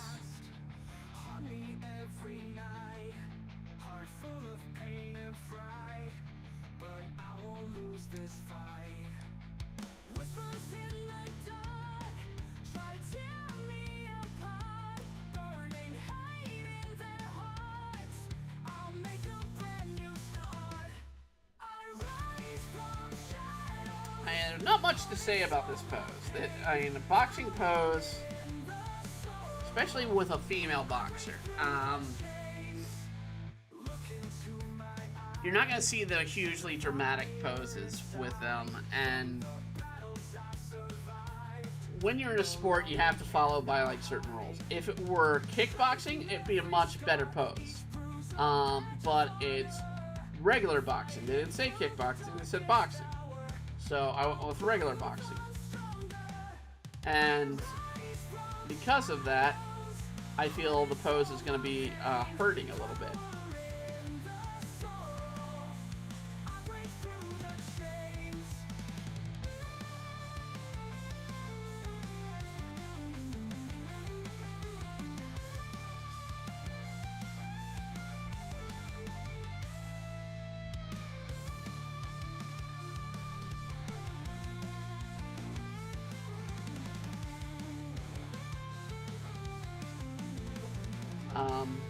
Trying to think of some of the other stuff that's been going on. It's not been much. Like I said, I had my birthday on Sunday. We did the stream. I even announced it then. It was okay. It's when you get to my age, you really don't give a crap. It's like, oh, I'm older. Yay. There are some people that are like, hey, I really want to celebrate my birthday and whatnot. Me, not so much. I never really been big on my birthday. As a child who was born in the summer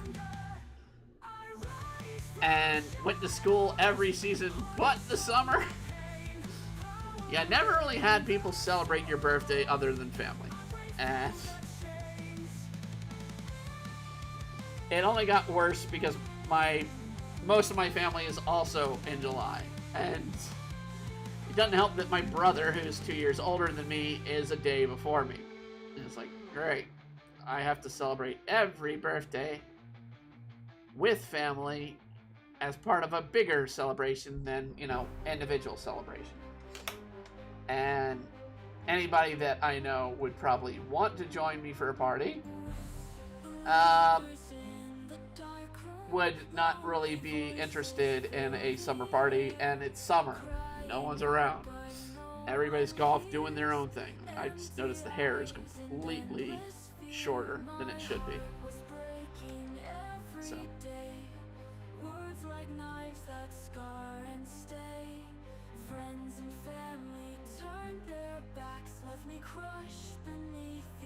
Damn it.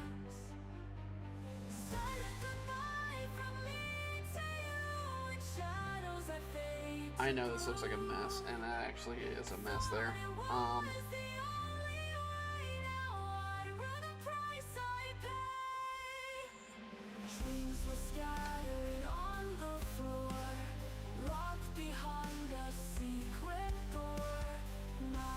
So let's clean a little bit of this up.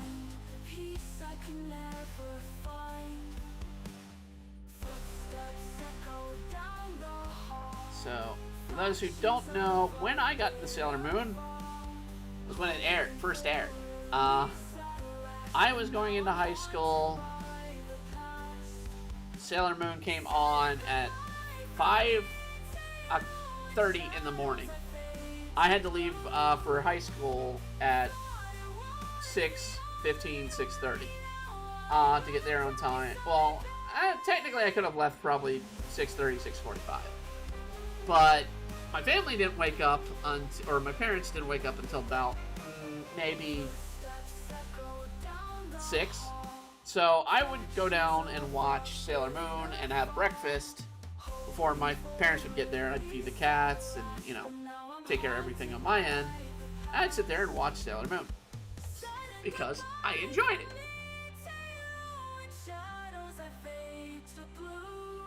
And it got to the point where I videotaped the whole series as it aired so I could watch it later. And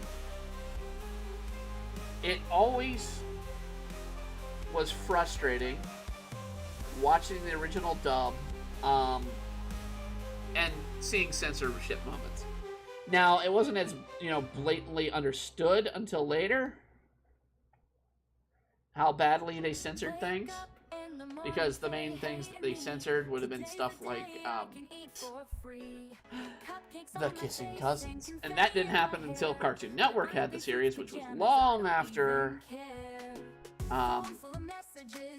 the SOS campaign. So those who don't know what SOS campaign was, it literally was Save Our Sailors. It was a campaign from 97 to about 90, say 98, maybe 99, to get Sailor Moon back on the air some way. And it worked. It got you get it on USA, and when USA dropped the license, Cartoon Network picked it up the license. So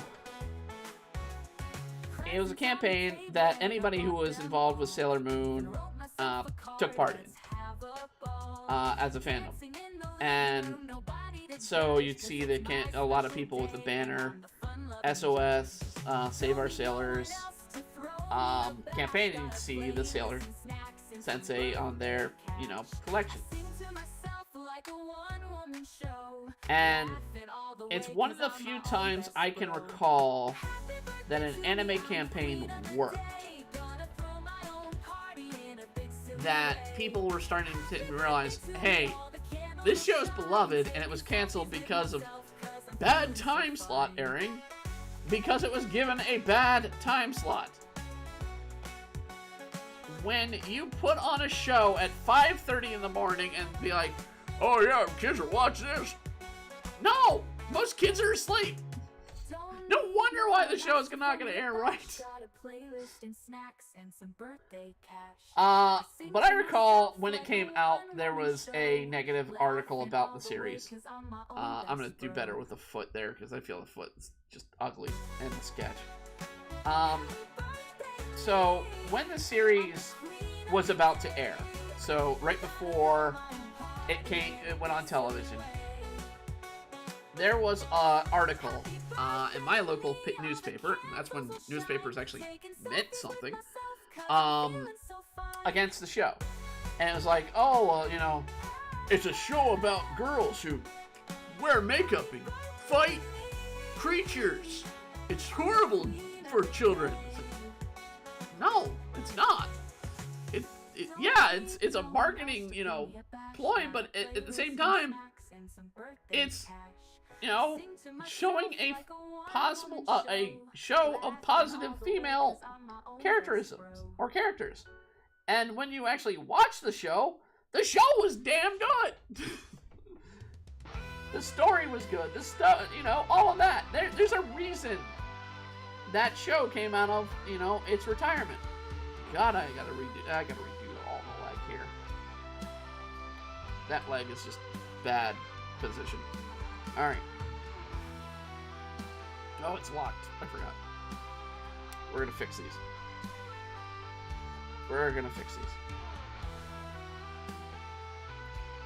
So, when one sits there and talks about,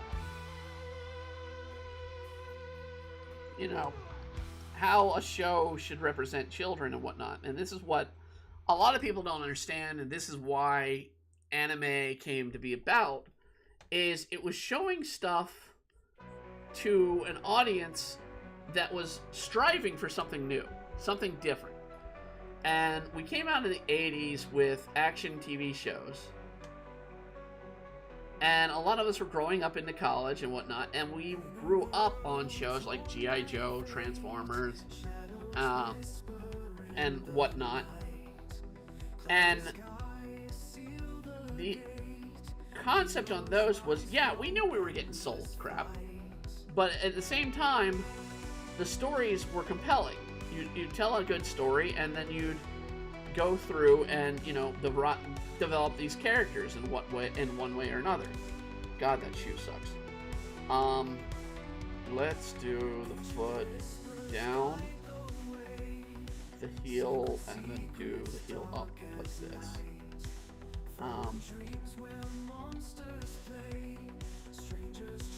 Because it's Mars, she's got heels, and we gotta do the show off the heel.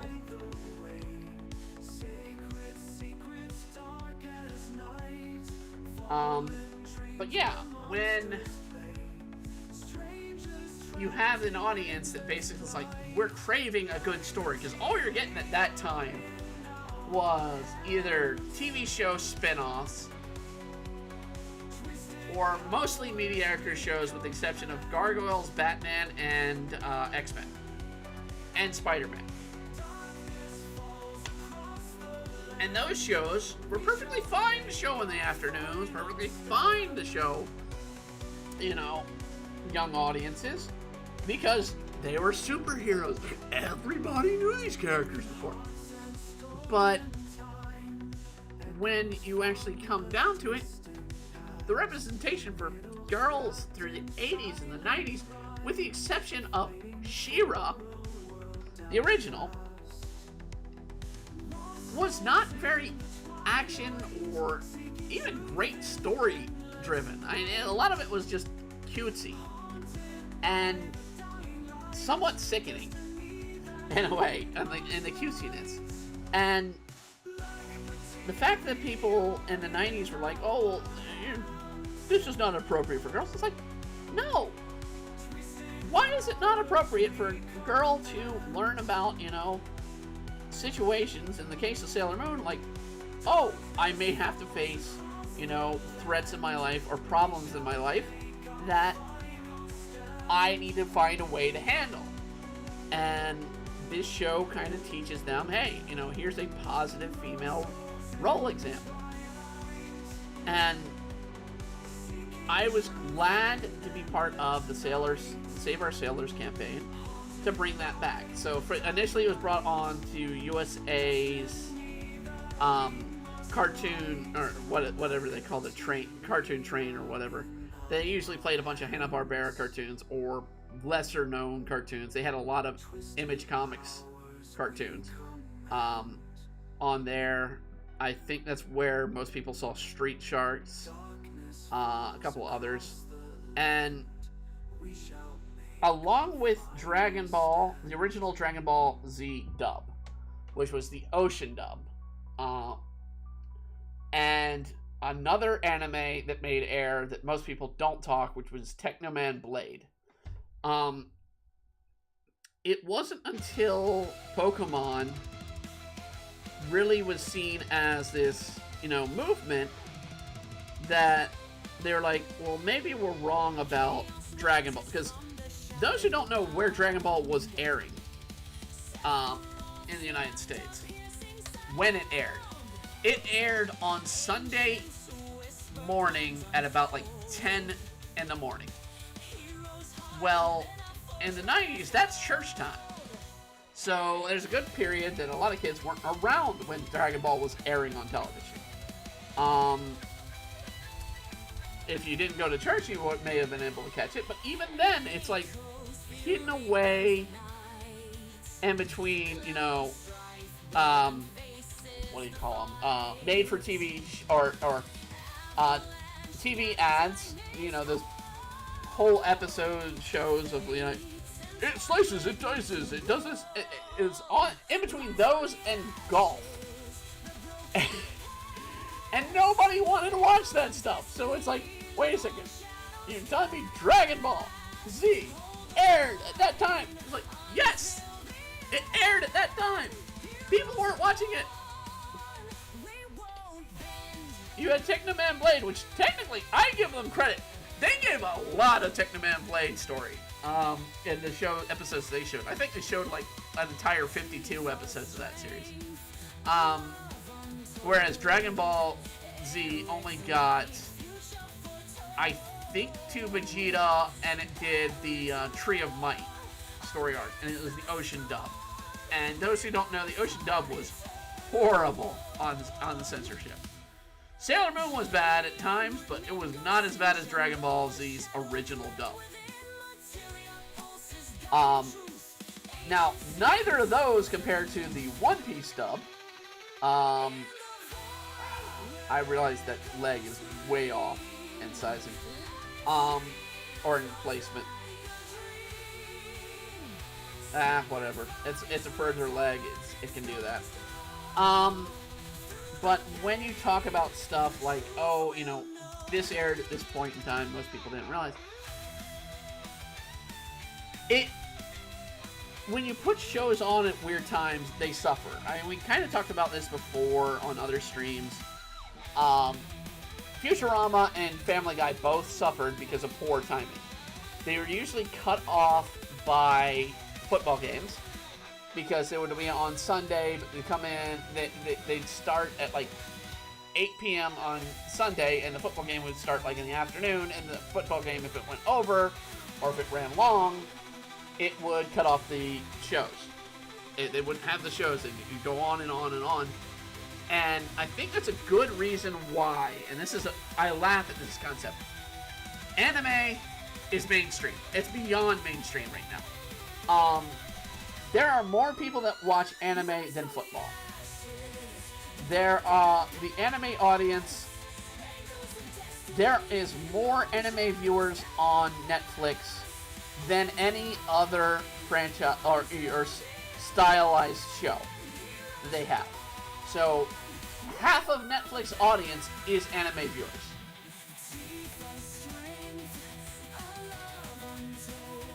So they know where their bread is buttered.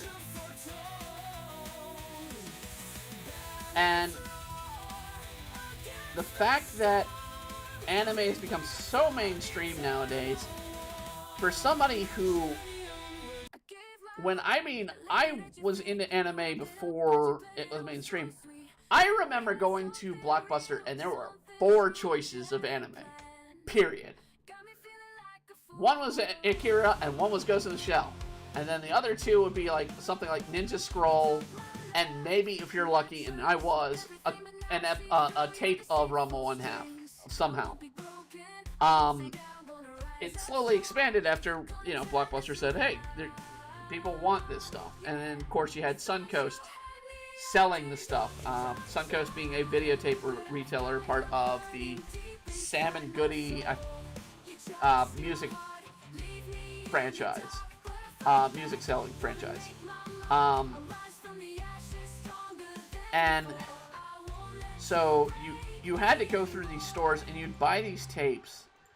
And I cannot tell you how much I've spent on anime tapes before they went to DVDs when I was going out of college. My graduation gift from college was a DVD player when they were still hard to come by. And I would pick up any DVD I could afford on my budget, be it good or bad in anime. And I've made some really dog crap choices because there were a lot of bad anime at that time.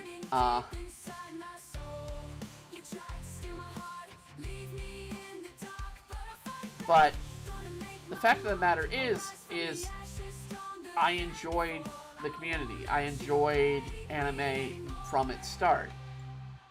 When it was going through, I would go to the bigger conventions when I would, when I was starting out as a professional artist. McTasty, hey, how's it going? So when I was starting out as an artist, I'd go to conventions like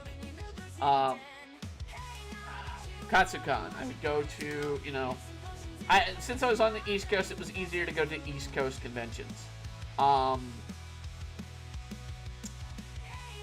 And I kind of got out of that in about 2007 because it got to the point where it was costing me more to go to convention than I would make in convention sales. So whatnot. Do I have a Discord? Yes, I have a Discord. Are you going to try and sell me your art? That's my question. I will look at your art, but I will not buy your art. I'm going to put that out in front. Because I am an professional artist, I do my own artwork. This scene, this background we got here, my doing. This music, my doing. What I'm drawing, my doing.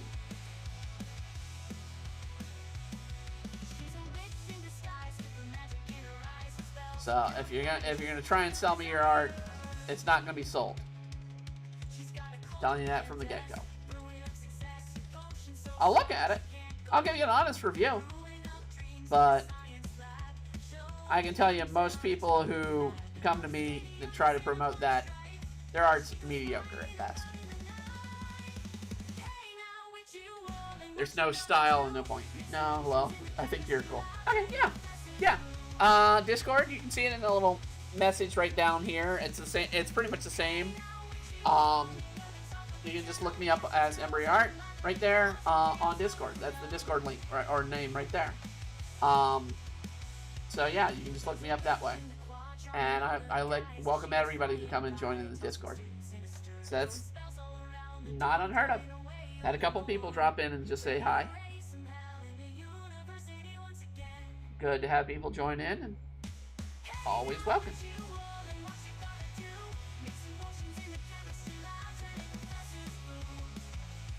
I just also, I mean, I have to be a little snippy about that because, oh, I see her earrings are far different than what I've been drawing. There have been an innovation, and it's not just me, it's a lot of other people I've talked to in the streaming category that's like, hey, you know, this person tells you, hey, how's it going? Can you get your Discord? Oh, I'm gonna sell you my, and they're a little more harsher than I've been. But they're like, oh, I'm gonna sell you my standard Googleized drawing art, and you can pay me for it. It's like, no. Especially when I'm somebody who has a professional career as an artist, I'd rather not pay other artists unless I need them for something. And I'm gonna be very picky when I hire an artist. As most artists should be when they're directing something. Now, if it's something for free and they want to work your examples, that's fine. But even still, I don't like hiring people for free. Because I know the crap I had to deal with. And I still deal with it. A lot of people are like, oh, I'm going to give you a name recognition and, you know, we'll shout out your work. It's like, pay me.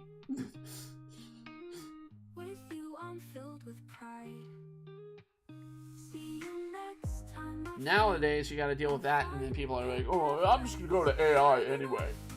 It's like, well, then you should prove to me you're not going to pay me.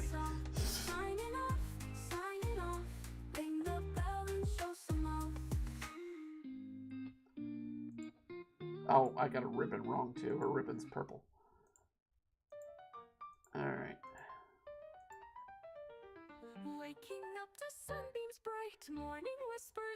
That's right. She's the only one that has a different color ribbon than that repeat. Well, no, hold on. Let me think. No, because Venus has blue. Mercury has an off blue, so lighter blue. Maybe it's turquoise. I don't remember. But they repeat in their outfits. The other parts of their outfits. Jupiter has a pink, and I think Jupiter would be the only one outside of Mars that would have a different color ribbon than any other part of their outfit. The color never shows up elsewhere in their outfit. Shows up in her eyes, but not in the rest of her outfit. I could be wrong. It's been a while since I've, looked at all of this, the Sailor Sensei. So I don't know. Life's not quite what it once seemed. Breathless days that never end. Joyful moments, my best friend. Savoring each simple joy. Alright, I gotta do red for the bead that's on her. Why am I freaking... Days that never end. All right, that's a traditional one. Okay, it's a heart. So we even gotta change that. So Fading quickly in the night. goes to show rushing things don't always equal better. So let's do this. I'm gonna do a slight edit here. Life's a wild ride. No telling how it ends. We're all just wanderers trying to make. Which makes sense. She is supposed to represent passion and fire. They don't fear to mend, but we're gonna go out laughing. That's what I recommend. Time keeps ticking, flies fast every day, but we won't let that bring us down. No way, we're gonna dance like nobody's watching. Come what may, 'cause we're all gonna die. Might as well do it in a happy way. We're all going down, but we're going down smiling. No point in crying. Let's take some time. So let's raise a glass. Okay. Let's start chanting. We're alive till the end. I think what I'll show in the background, because I'm thinking in the background while I do this, I'm going to show off how to make fire. The fire effect. A lot of people, I never was trained. I had to really learn about this recently, because I did it in Love Potion Lament, when I drew Love Potion Lament lately. I had to do the fire effect for the magic regularly, because it's like I want it to look fitting for the series and the cartoon, the comic, to the spells to match. So I hand drew the spells versus using just effect pens. Nights they follow me. Whispers in the wind. I made it through, I breathe. Nope. Give me back. But shadows close Damn it. within. Echoes of the past, they won't let me go. Survivor's guilt is So I'll show that little techniques at the end here, so people can see how to draw flames. survivor, but these shadows cannot fade. Okay, and we need to do red on the middle. Middle is red, and I did not pull the color. Every face I see And actually, that get back here. That should have a stripe as well, if I recall. in the silence of Um, night. Freedom feels alive that's not okay. with chains. A lot of people without doing the stripe or doing the middle piece. Trying not to cry, Well, she doesn't have them. Okay, never mind. but I still feel Going through the initial art, she doesn't have it. I'm mistaken. a survivor, but these shadows Nope, wrong thing. Should be this color, or should be colorless.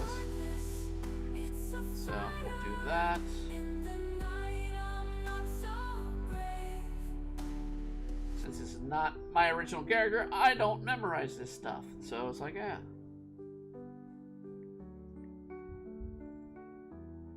I memorize, hey, she's got the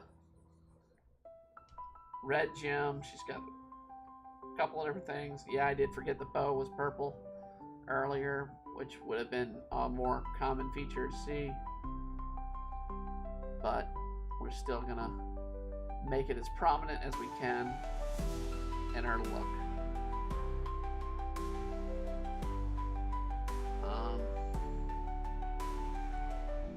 Let's give a lighter purple.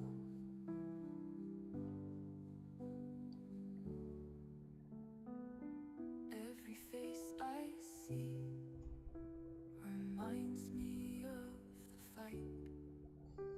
Their Let's voices do. hauntingly in the silence of I sat through and watched earlier today. There was I watched a art technique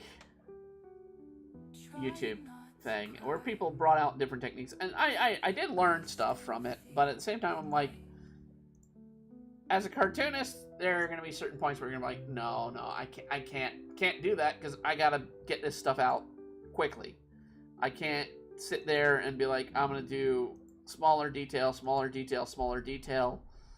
and spend all this time on the artwork, giving them multiple, slayers, lovely shades and whatnot.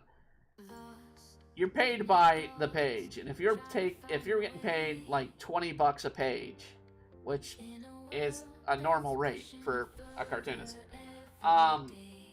you're not going to spend hours upon hours doing it and making it look like a beautiful illustration. You're gonna get the point across, and as quickly as you can, and as more detailed as you can. Depending on the manufacturer, they may have a style that they want in mind, and you may have to do a little bit more advanced techniques, but you gotta make it fast, because time literally is money in the comic world.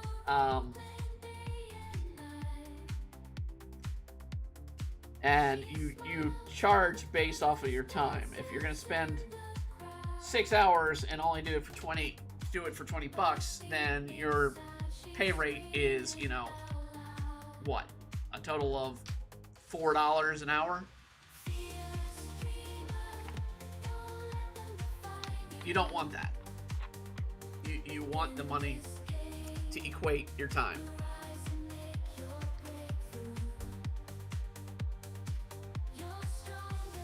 It's part of the reason why manga, especially weekly manga, is not colored. It's not colored because it takes too much time. In the past, it wasn't colored because it was, both time and a matter of, hey, we didn't want to spend so much money in print. But in this case, it wasn't colored because, or in most cases these days, it's not colored because of time. You can get some colored manga, and those are more likely going to be a monthly manga paid, or versus a weekly. If you get a weekly colored manga, then that person has a lot of money to put into it,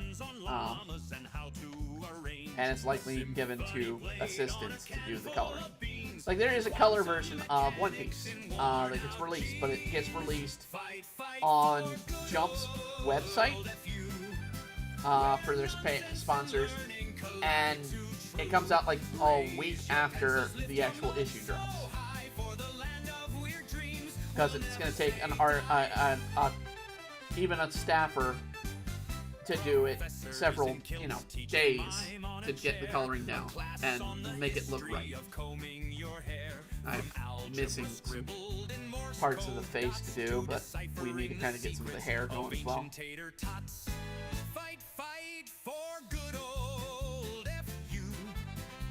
So, you find short techniques, like what I do with my hairs,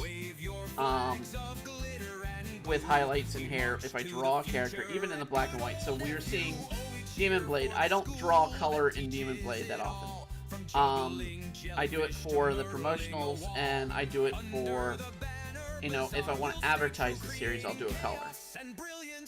But I'm not going to draw it, the whole series in color, because it's going to take forever. But I'll do things like getting the coloring going for the hair. Let me pull up, a moment. Well, see, I don't really have a moment here for them. Let's see if I can pull up a moment from earlier in the comic. So, more than likely it's going to be right here on the picture. Okay, yeah. So, yeah, I have color showing up in different layers of where I do the shadow of the hair for Tetra and for Sarah in this scene. And so I do the shadows. I'm trying to do better with the shadows because I kind of slipped up and did do any of the shadows on the last chapter after the first few pages. So I need to come back here and do shadows here on this one we just did. And then I've got to do the sort of line work that goes into the shadow. But with Sailor Moon, with an illustration, I'm going to put color into it. But again, we have a time limit on this series. It's literally a reason why we have the time limit is because time is money. Time is money. I can give you 2 hours, but I can't give you, 4 to 5 hours to do a large piece for somebody for free. I can't. And I charge on commission. Right now, I charge $50 a page. And the reason I do it $50 on a page, it's to discredit a lot of people. It is to push out people. Because if I have a contract position to do an illustration or to do art, they're paying, but they're going to be paying a different rate because I'm going to have my name accredited to that work. I'll use an example that was in talks that I didn't get a few months ago. So I was in talks with Uber. I was in talks with Uber to do manga pages advertising their services. And we were talking $20 a page.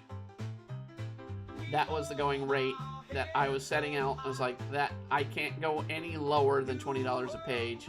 And they're like, well, what's the time? I was like, well, it depends on what you want and how many panels you want. It's like, I can't give you an exact number if you're just going to be vague and be like, oh, we need, this many panels, or we just want, this comic, and this is how it's going to be. The concept ended up being come out. I don't know if they went forward with it. I just going through with what I can say about it. 1 page per ad. So it was going to be an advertisement. And it was going to be something like 6 to 8 panels. Which I was like, I could do that in about 4 hours. If I'm going to put the mindset. If it's color, it's going to take a little while longer. But if we're doing, this, that. They ultimately went with somebody else, I'm sure, because I haven't heard back from them. I had, my contact, and they said they let me know, and they didn't let me know. So I can officially say at this point, 2 months down the line, that didn't go through. I wish it did. It would have been a nice little, feather in my cap that I had advertisements with Uber.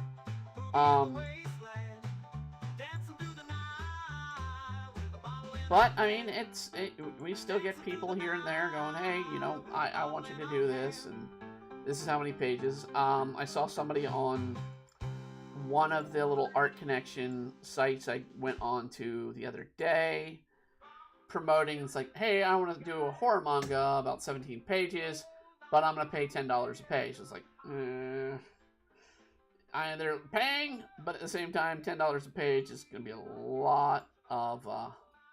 It's not going to be much money for a lot of work these days. And, I mean, cartoonists really get shafted in price. They really do. It is not a profession that I wish on a lot of people, because a lot of people are like, hey, I can draw a cartoon. It's like, yeah, you think you can. Now let's talk money. Yeah, I'm going to get paid maybe... $4, $5 an hour. What? You'd be like, what? Like, yep. That's how the industry works.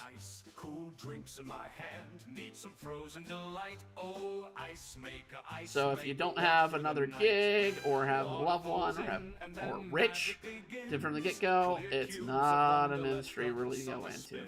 Guess what? I don't have all that. I'm an idiot. I'm insane. I kind of want to do this for the love of it. So that's why I do it. I know a lot of people are like, well, how do you feed yourself? I don't. It helps to have a disease that really affects your eating habits, because I don't want to eat half the time.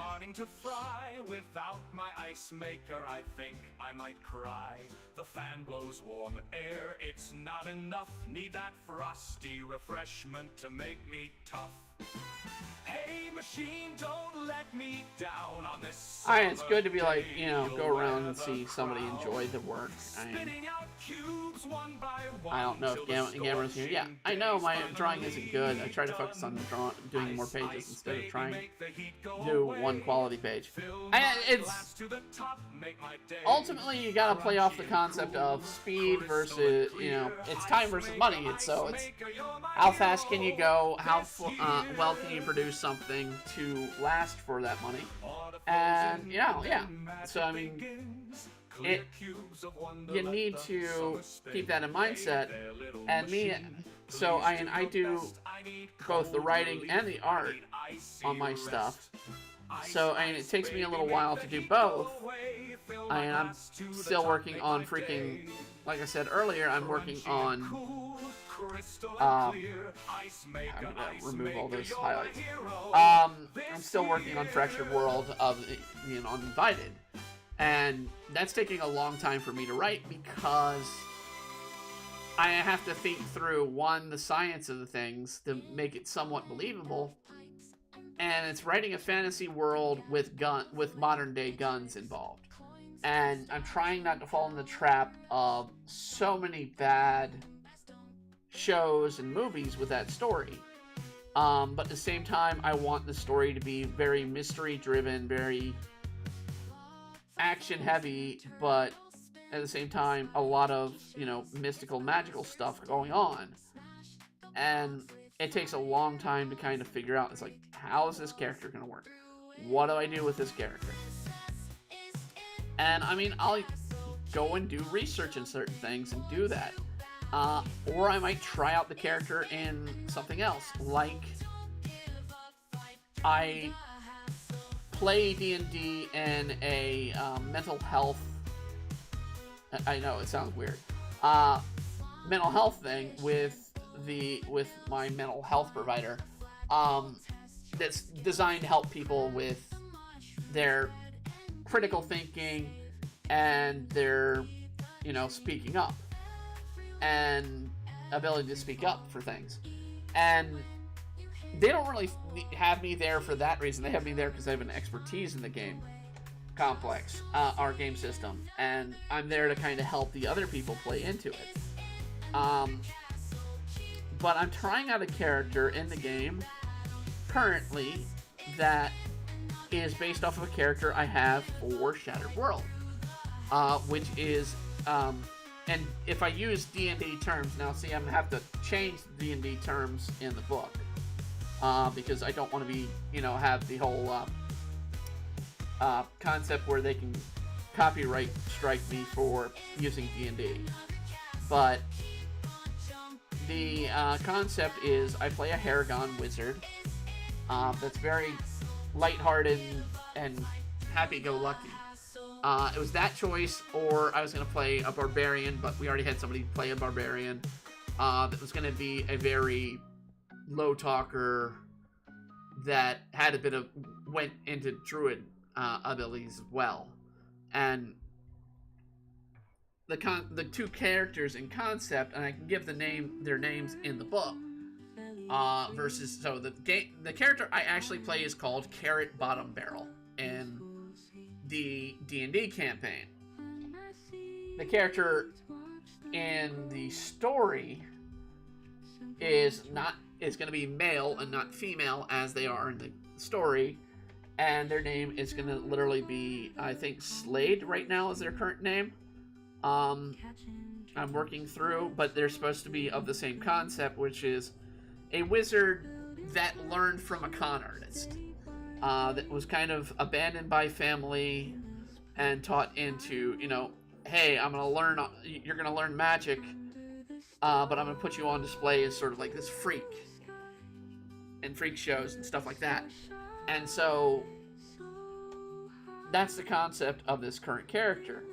And so in the case with Carrot, I have her parents as these simple-minded, very simple-minded, can't read and write yokels, and they're not her natural parents. She doesn't know where she actually came from. In the case of D&D, it would be from the Feywilds because she's a Haragon. But she doesn't know that. She's never met another Haragon, any of that.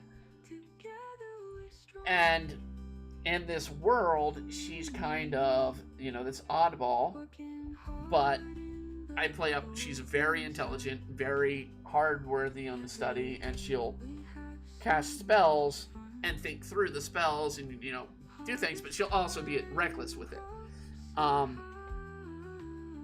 With the idea I didn't go with, which was the barbarian, the concept was to use a furborn, or furbolt, which is a very peaceful, calm race, and do something that people don't do with it, which was make it a barbarian.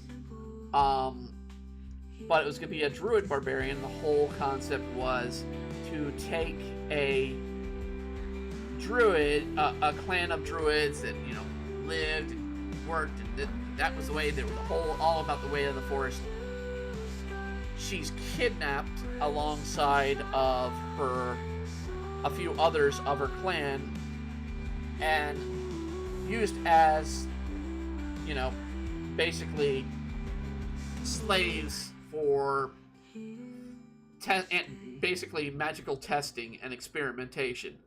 And in her case, her imprisonment got her driven mad to where she is now essentially a war shaper, a druid that has a berserk druid. And so, that was the concept to kind of go with her, is to tell this story of this character who is tortured to the point where they go and get into these, berserk rages. And so I used those and help influence the character design and current character development. Now, they're not the main characters, they're side characters, but they're regular characters for the story. The main characters are, in that series, is a mystery. I have to say it's a mystery because I don't want to give out the truth, but they come from our world, and they take on the form of a human because they were brought in by the villains of the story to disguise themselves as a princess of a kingdom to essentially be used to help invade and take over this kingdom by a trap. But there's something went wrong with the magical enhancements to transform them, that the mental end of things didn't change. So we don't know, the audience never really supposed to know their exact personality. They were going to go by the name of Mira or Mirror, but it was basically go by that concept that they were this basically doppelganger to be used to get into the castle, but it's proven that they're not, and that the castle uses her to help bring out the real villains. And then there was going to be a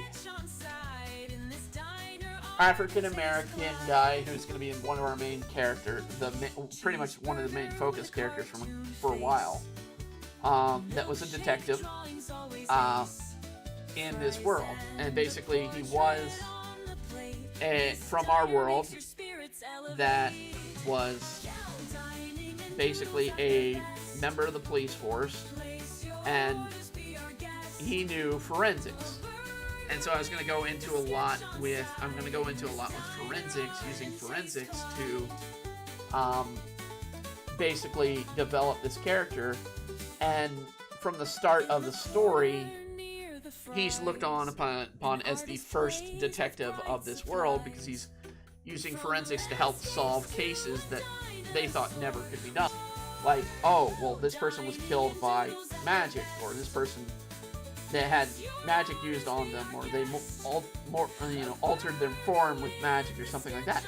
And so that's where I'm really struggling writing. It's like, I need to have the detective really be able to work with this. And there's another character that's a bard, that's a Hollywood actress, and play there as well. So it's taking from some things I know and some things I don't know and using it as elements to tell this story. And that's kind of how I come about these things. Plus, I haven't had much time to write. I really haven't. I haven't been writing much in the last few months, and it's been simply on my end. The only time I really write much right now is when I'm doing the scripts for the comics. I haven't had time to sit down and write much in the novels. Alright,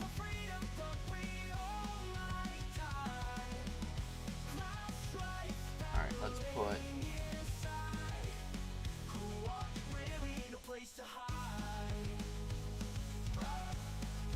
a little bit of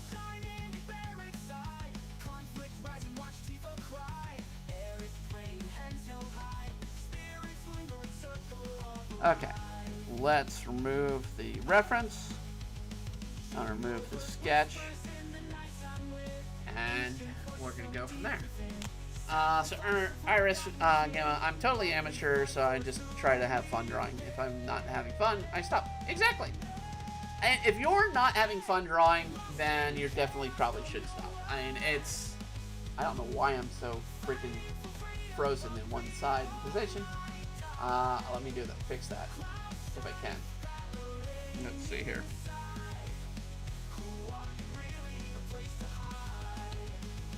There we go. I had to turn off the camera and see if this will fix.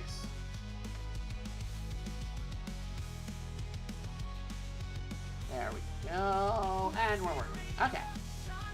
So, yeah. When you're drawing, if you're not having fun, then yeah, you're not getting anything done. I need to fix this leg. The more and more I stare at it, the more and more I gotta fix it. Because it needs to be either a little higher or it needs to be redone differently. And I'm just gonna move it up if I can. And I really need, damn it. There we go. As far as what I've been watching, I mean, I've been watching everything that's sort of coming out now, because we are in the summer anime grouping. So, I mean, there's stuff I've been enjoying and stuff I've not been enjoying. And anime viewing. I will say I am enjoying, of course, Don to Don. That's a given. I'm kind of enjoying, was it Sakamoto Days? Because I watched the newest episode of that, came out yesterday. The trash one, I don't remember the name of it, but the trash one is pretty enjoyable as well.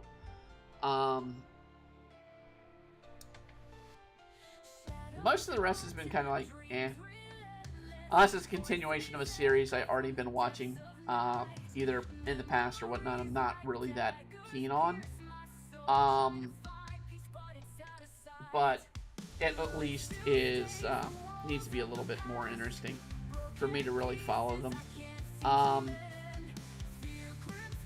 think there was one that it was like an automatic no after I got into it. But I really don't even remember it. I just remember it just being so dull and boring. In my opinion. Actually, no, I know what it was. Yeah, now I know. I do remember. It was the one I had the most hype for, which was Lord of Mystery. I'm gonna wait until the dub comes out. Maybe it'll be better.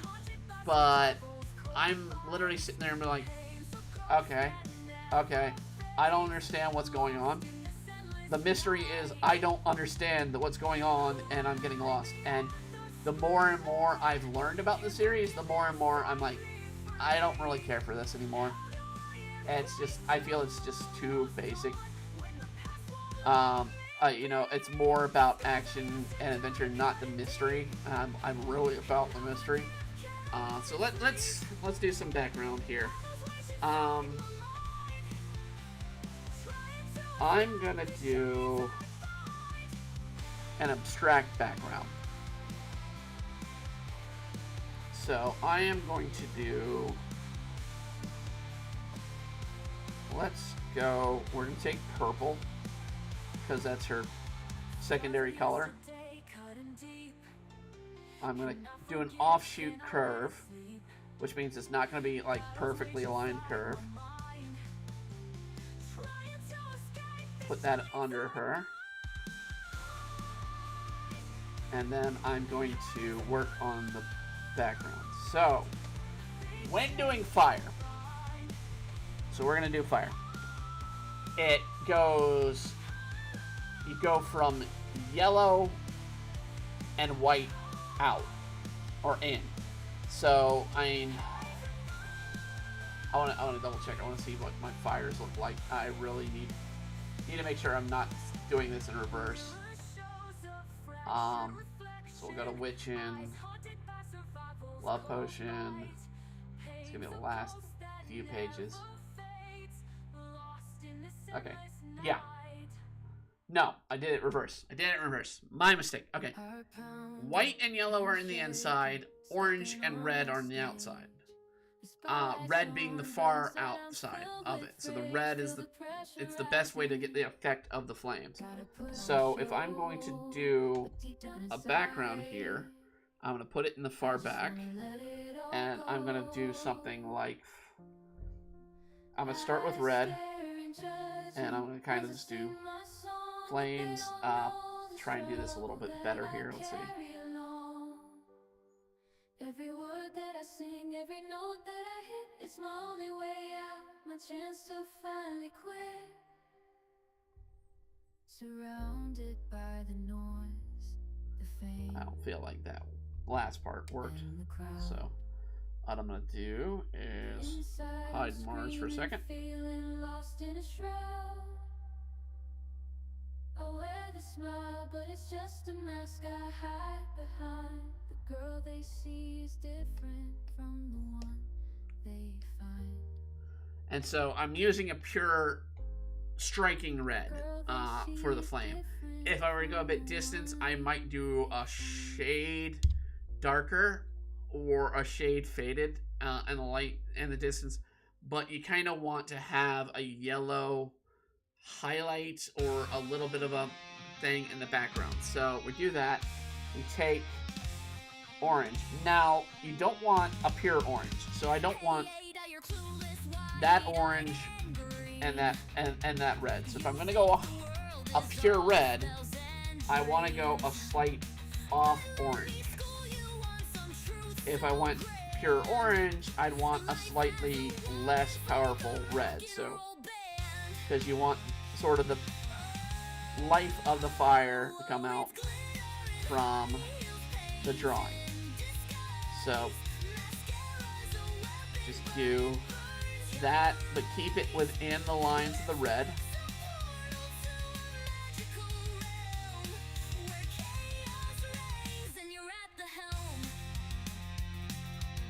And basically make the outline your red, but come in with the orange, and this orange won't overpower that red. That's why we don't want a pure orange on top of a pure red.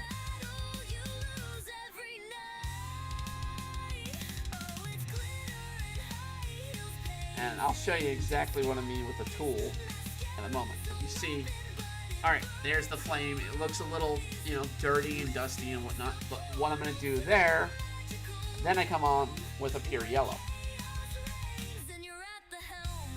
So basically orange is going to be like a transition, but with the yellow, I'm not going to do all the orange. So I'm just going to do like sections of the yellow.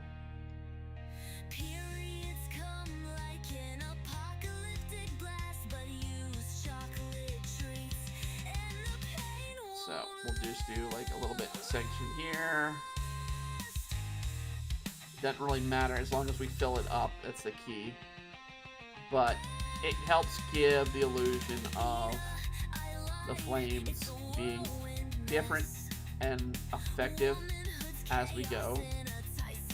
To do it this way.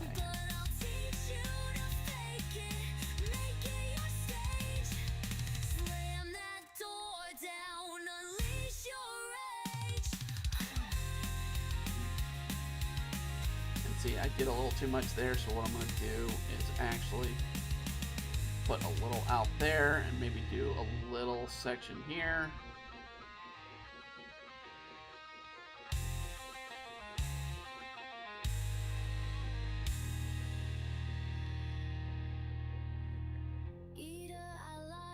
It's a whirlwind mess. Womanhood's chaos in a tight sequin dress. But I'll teach you to fake it, make it your stage. Slam that door down, unleash your rage. So just adding elements to it that are going to be segmented. As you can see, this is on a different layer, so we're not going to be polluting our work layer. But I kind of need to make sure I close things down here so they don't have openings if I'm doing things. So this needs to have an ending. So now I go with the yellow. Fishing by the river, catching all the fish, mining in the caves. It gives an artistic. Actually, I want to keep that opening, that flame. And I'll show you why I don't do orange on top of, or bright orange on top of this. So if I did an bright orange, it's not gonna. Oh, I mean, it's not too bad. I guess I could do a bright orange.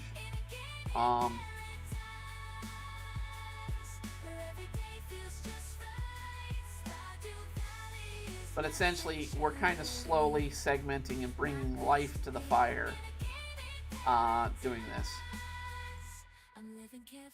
And then as we add, I mean, we could go light yellow, light orange, light red, add it into it. But the key is you want to end in the center with white strokes. And the reason being is the white is the heat of the flame. Now, if you wanted to do like a blue flame or something like that, you do the sort of the same segments and treatment. And like I said, I was going to show you that this isn't just me doing it. All right, so I'm going to pull a brush that is available for Clip Paint Studio. It's you'd have to go looking for it because it's not. I don't think it's with the actual program. I just need to find where the flame is. Ice, ice, ice, ice. I have a ton of ice in here. Okay. This is a fire magic brush. Someone put together. I have it on the list to help me do quick work. Let me shrink it down.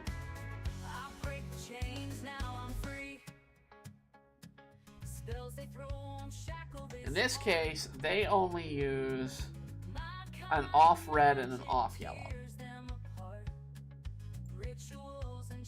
But if you want a little bit more intensity, you do kind of like this, adding in so it brings out the flames. And it'll look like, I'll just open up what I did. Cancel a second. For Love Potion Lament, so we'll open up that page. Should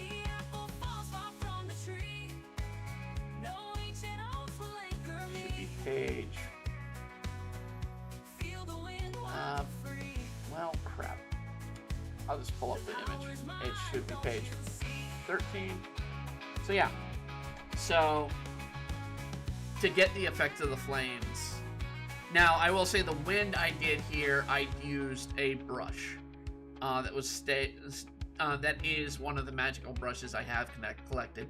It's helpful to use those. It helps, and you can figure out the magic and whatnot. But this is a way to kind of give the emphasis of the power of this fire and play and whatnot.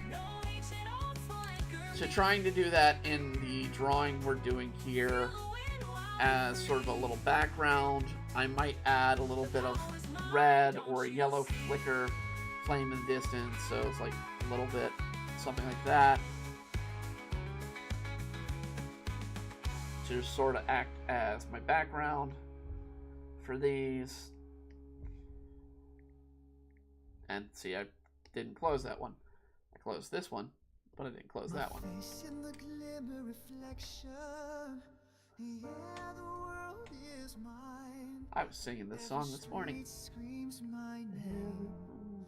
Every mirror feeling fine. Hollywood's my kingdom. My throne's here to stay. But your magic's the beacon that steals my spotlight away.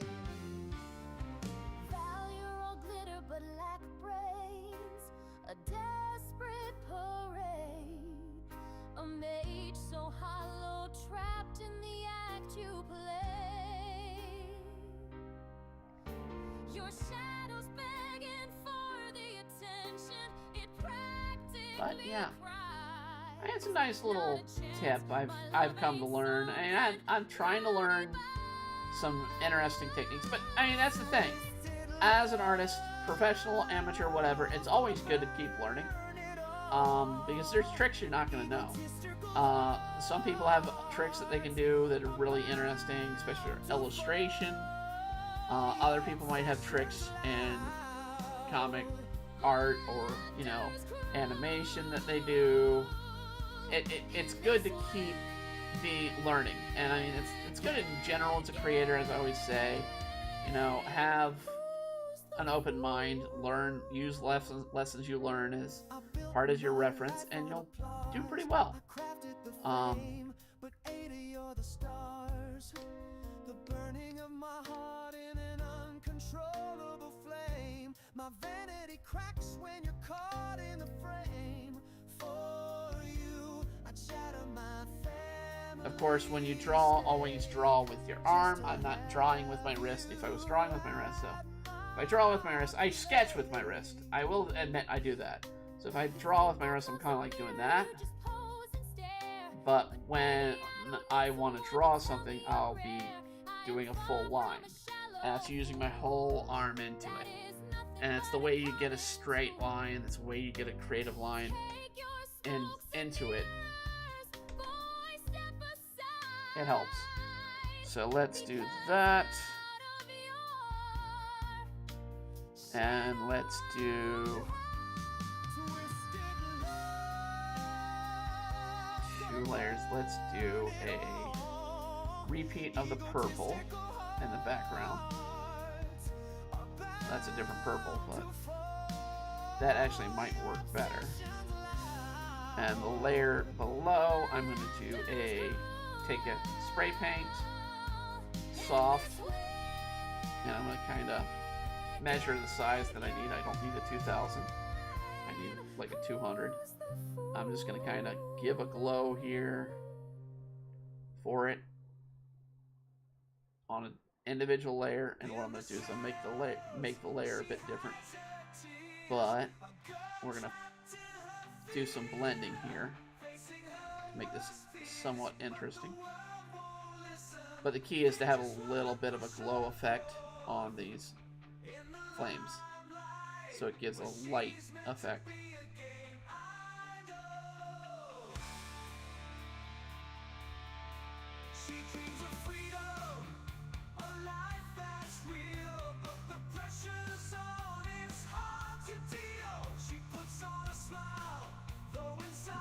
Now I'm going to go to a bigger brush because I want it on the frickin'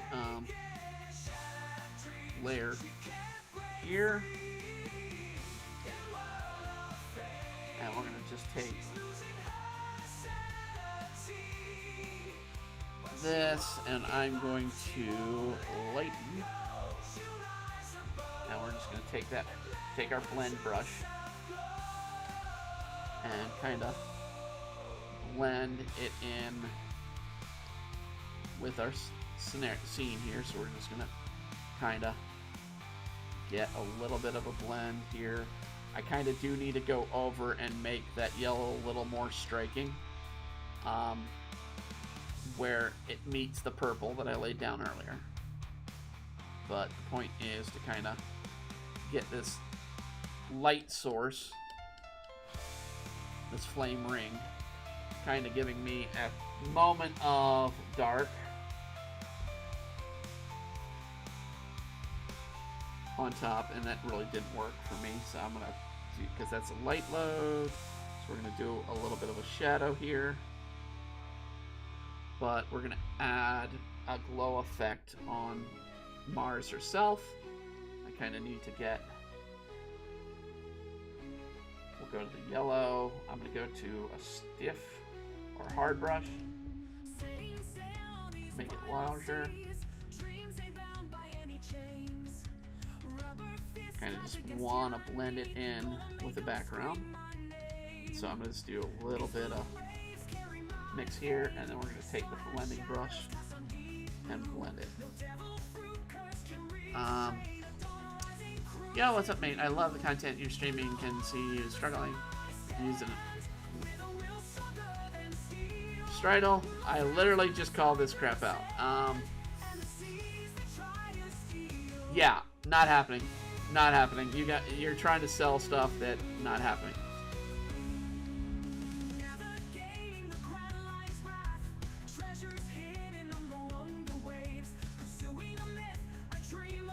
Kind of just gonna fade it in the background with the blending.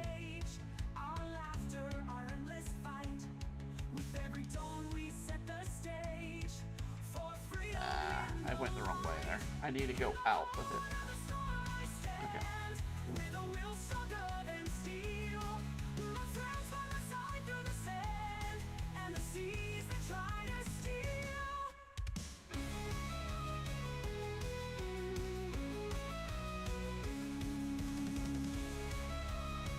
I'm gonna add a little bit of orange into the light here, but I'm gonna go back with the soft on this, just to kind of blend the fire in. And I'm going to also, this can be above, add an orange light to yellow light on Mars. And what we're going to do with that is we're going to kind of navigating the grand line's wrath, treasures hidden among the waves, pursuing add a little bit of a light filter on her.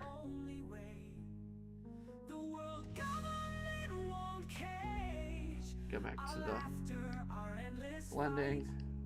With every dawn we set the stage for freedom in the light. In the heart of the storm I stand, with a will stronger than steel.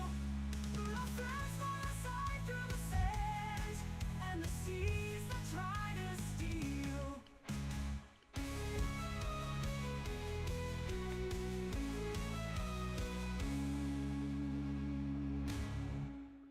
There you go. Fire ring with Mars. I think we got it pretty much where we can, so I'm going to zoom this out a little bit. Bring it up so you guys can see the whole picture. There we go. All right. So yeah, what did we learn today? Well, we learned that we're never going to learn anything about the Epstein files. That's what we learned. And, I mean, no matter what people want, it's never going to meet people's wants and mindset. That, unfortunately, is the truth of the matter. It's always the truth of the matter with a case like this. I mean, even when people say they're going to make things available and for us to see, it's not going to come true. Does that mean Trump is hiding things? I don't think so. I really don't. We also learned the curse of Annabelle lives because people want it to live. They want to find the situation in there where the curse really takes effect. Other than that, I mean, we also learned, do art. And lastly, we also learned, don't listen to people scamming you. It's just simple enough. It happens too often. I'm going to add a little highlight in the heart. From a dream, a pair of socks that talk glow. And a dark And spot who's in the the heart. guest? It's I don't know. I don't know's here to steal the stage. But yeah, and we wanted to do a little bit of a fun thing here.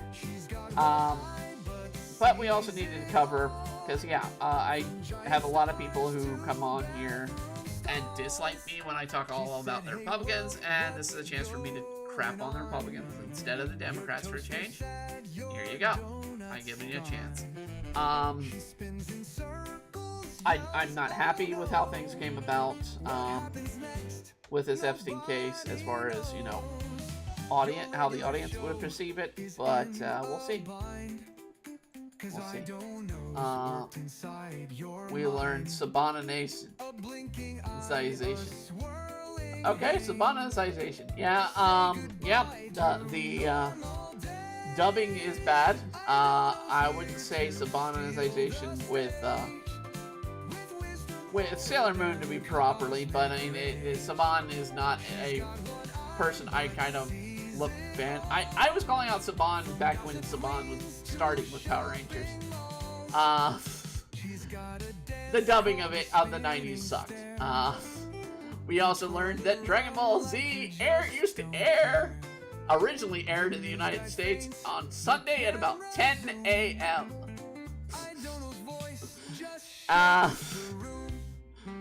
So people are wondering, I was like, well, I found Dragon Ball Z when, Cartoon Network. It came out a little bit before then. But it was a crappy dub and no one liked it. Alright. And we got a little fun with moment with Sailor Mars. Got to show you how to draw flames and in a cartoon style. And yeah. As always, if you have a request for the art, well, technically we're closed right now. Simply because I got requests lined up to November. But we'll be opening them up probably about October again. We'll see how things go. We will be here usually on Tuesdays, provided there's no outside source being a problem. We also learned that my internet sucks at the moment. I'm going to have to talk to somebody about that, because I pay a lot for internet. For high-speed internet. Hopefully it'll be better for Friday. We'll see. But, yeah, I hope you all enjoyed the show. I thank Iris Gemma for joining in. I thank Mactastic for joining in. And I thank Beak Pick for joining in as well. It's great to see you all here. And yeah, if you want to come join in Discord and say hi, go ahead. I have no problem with it. Yeah. In the meantime, we will have a new Witching page and a new Demon Blade page drop this weekend. And I hope to have Magical Princess Wars latest page at the end of the month as per usual. Go out there and be the best you that you can be, and that needs to be really said these days because of all this nonsense that's going about. Don't sit there and live by conspiracy theories. Just look into the facts a little bit, folks. And try to go by that. And as always, have a wonderful evening, a wonderful week, and a wonderful year. And I'll see you all next time. Night, everybody.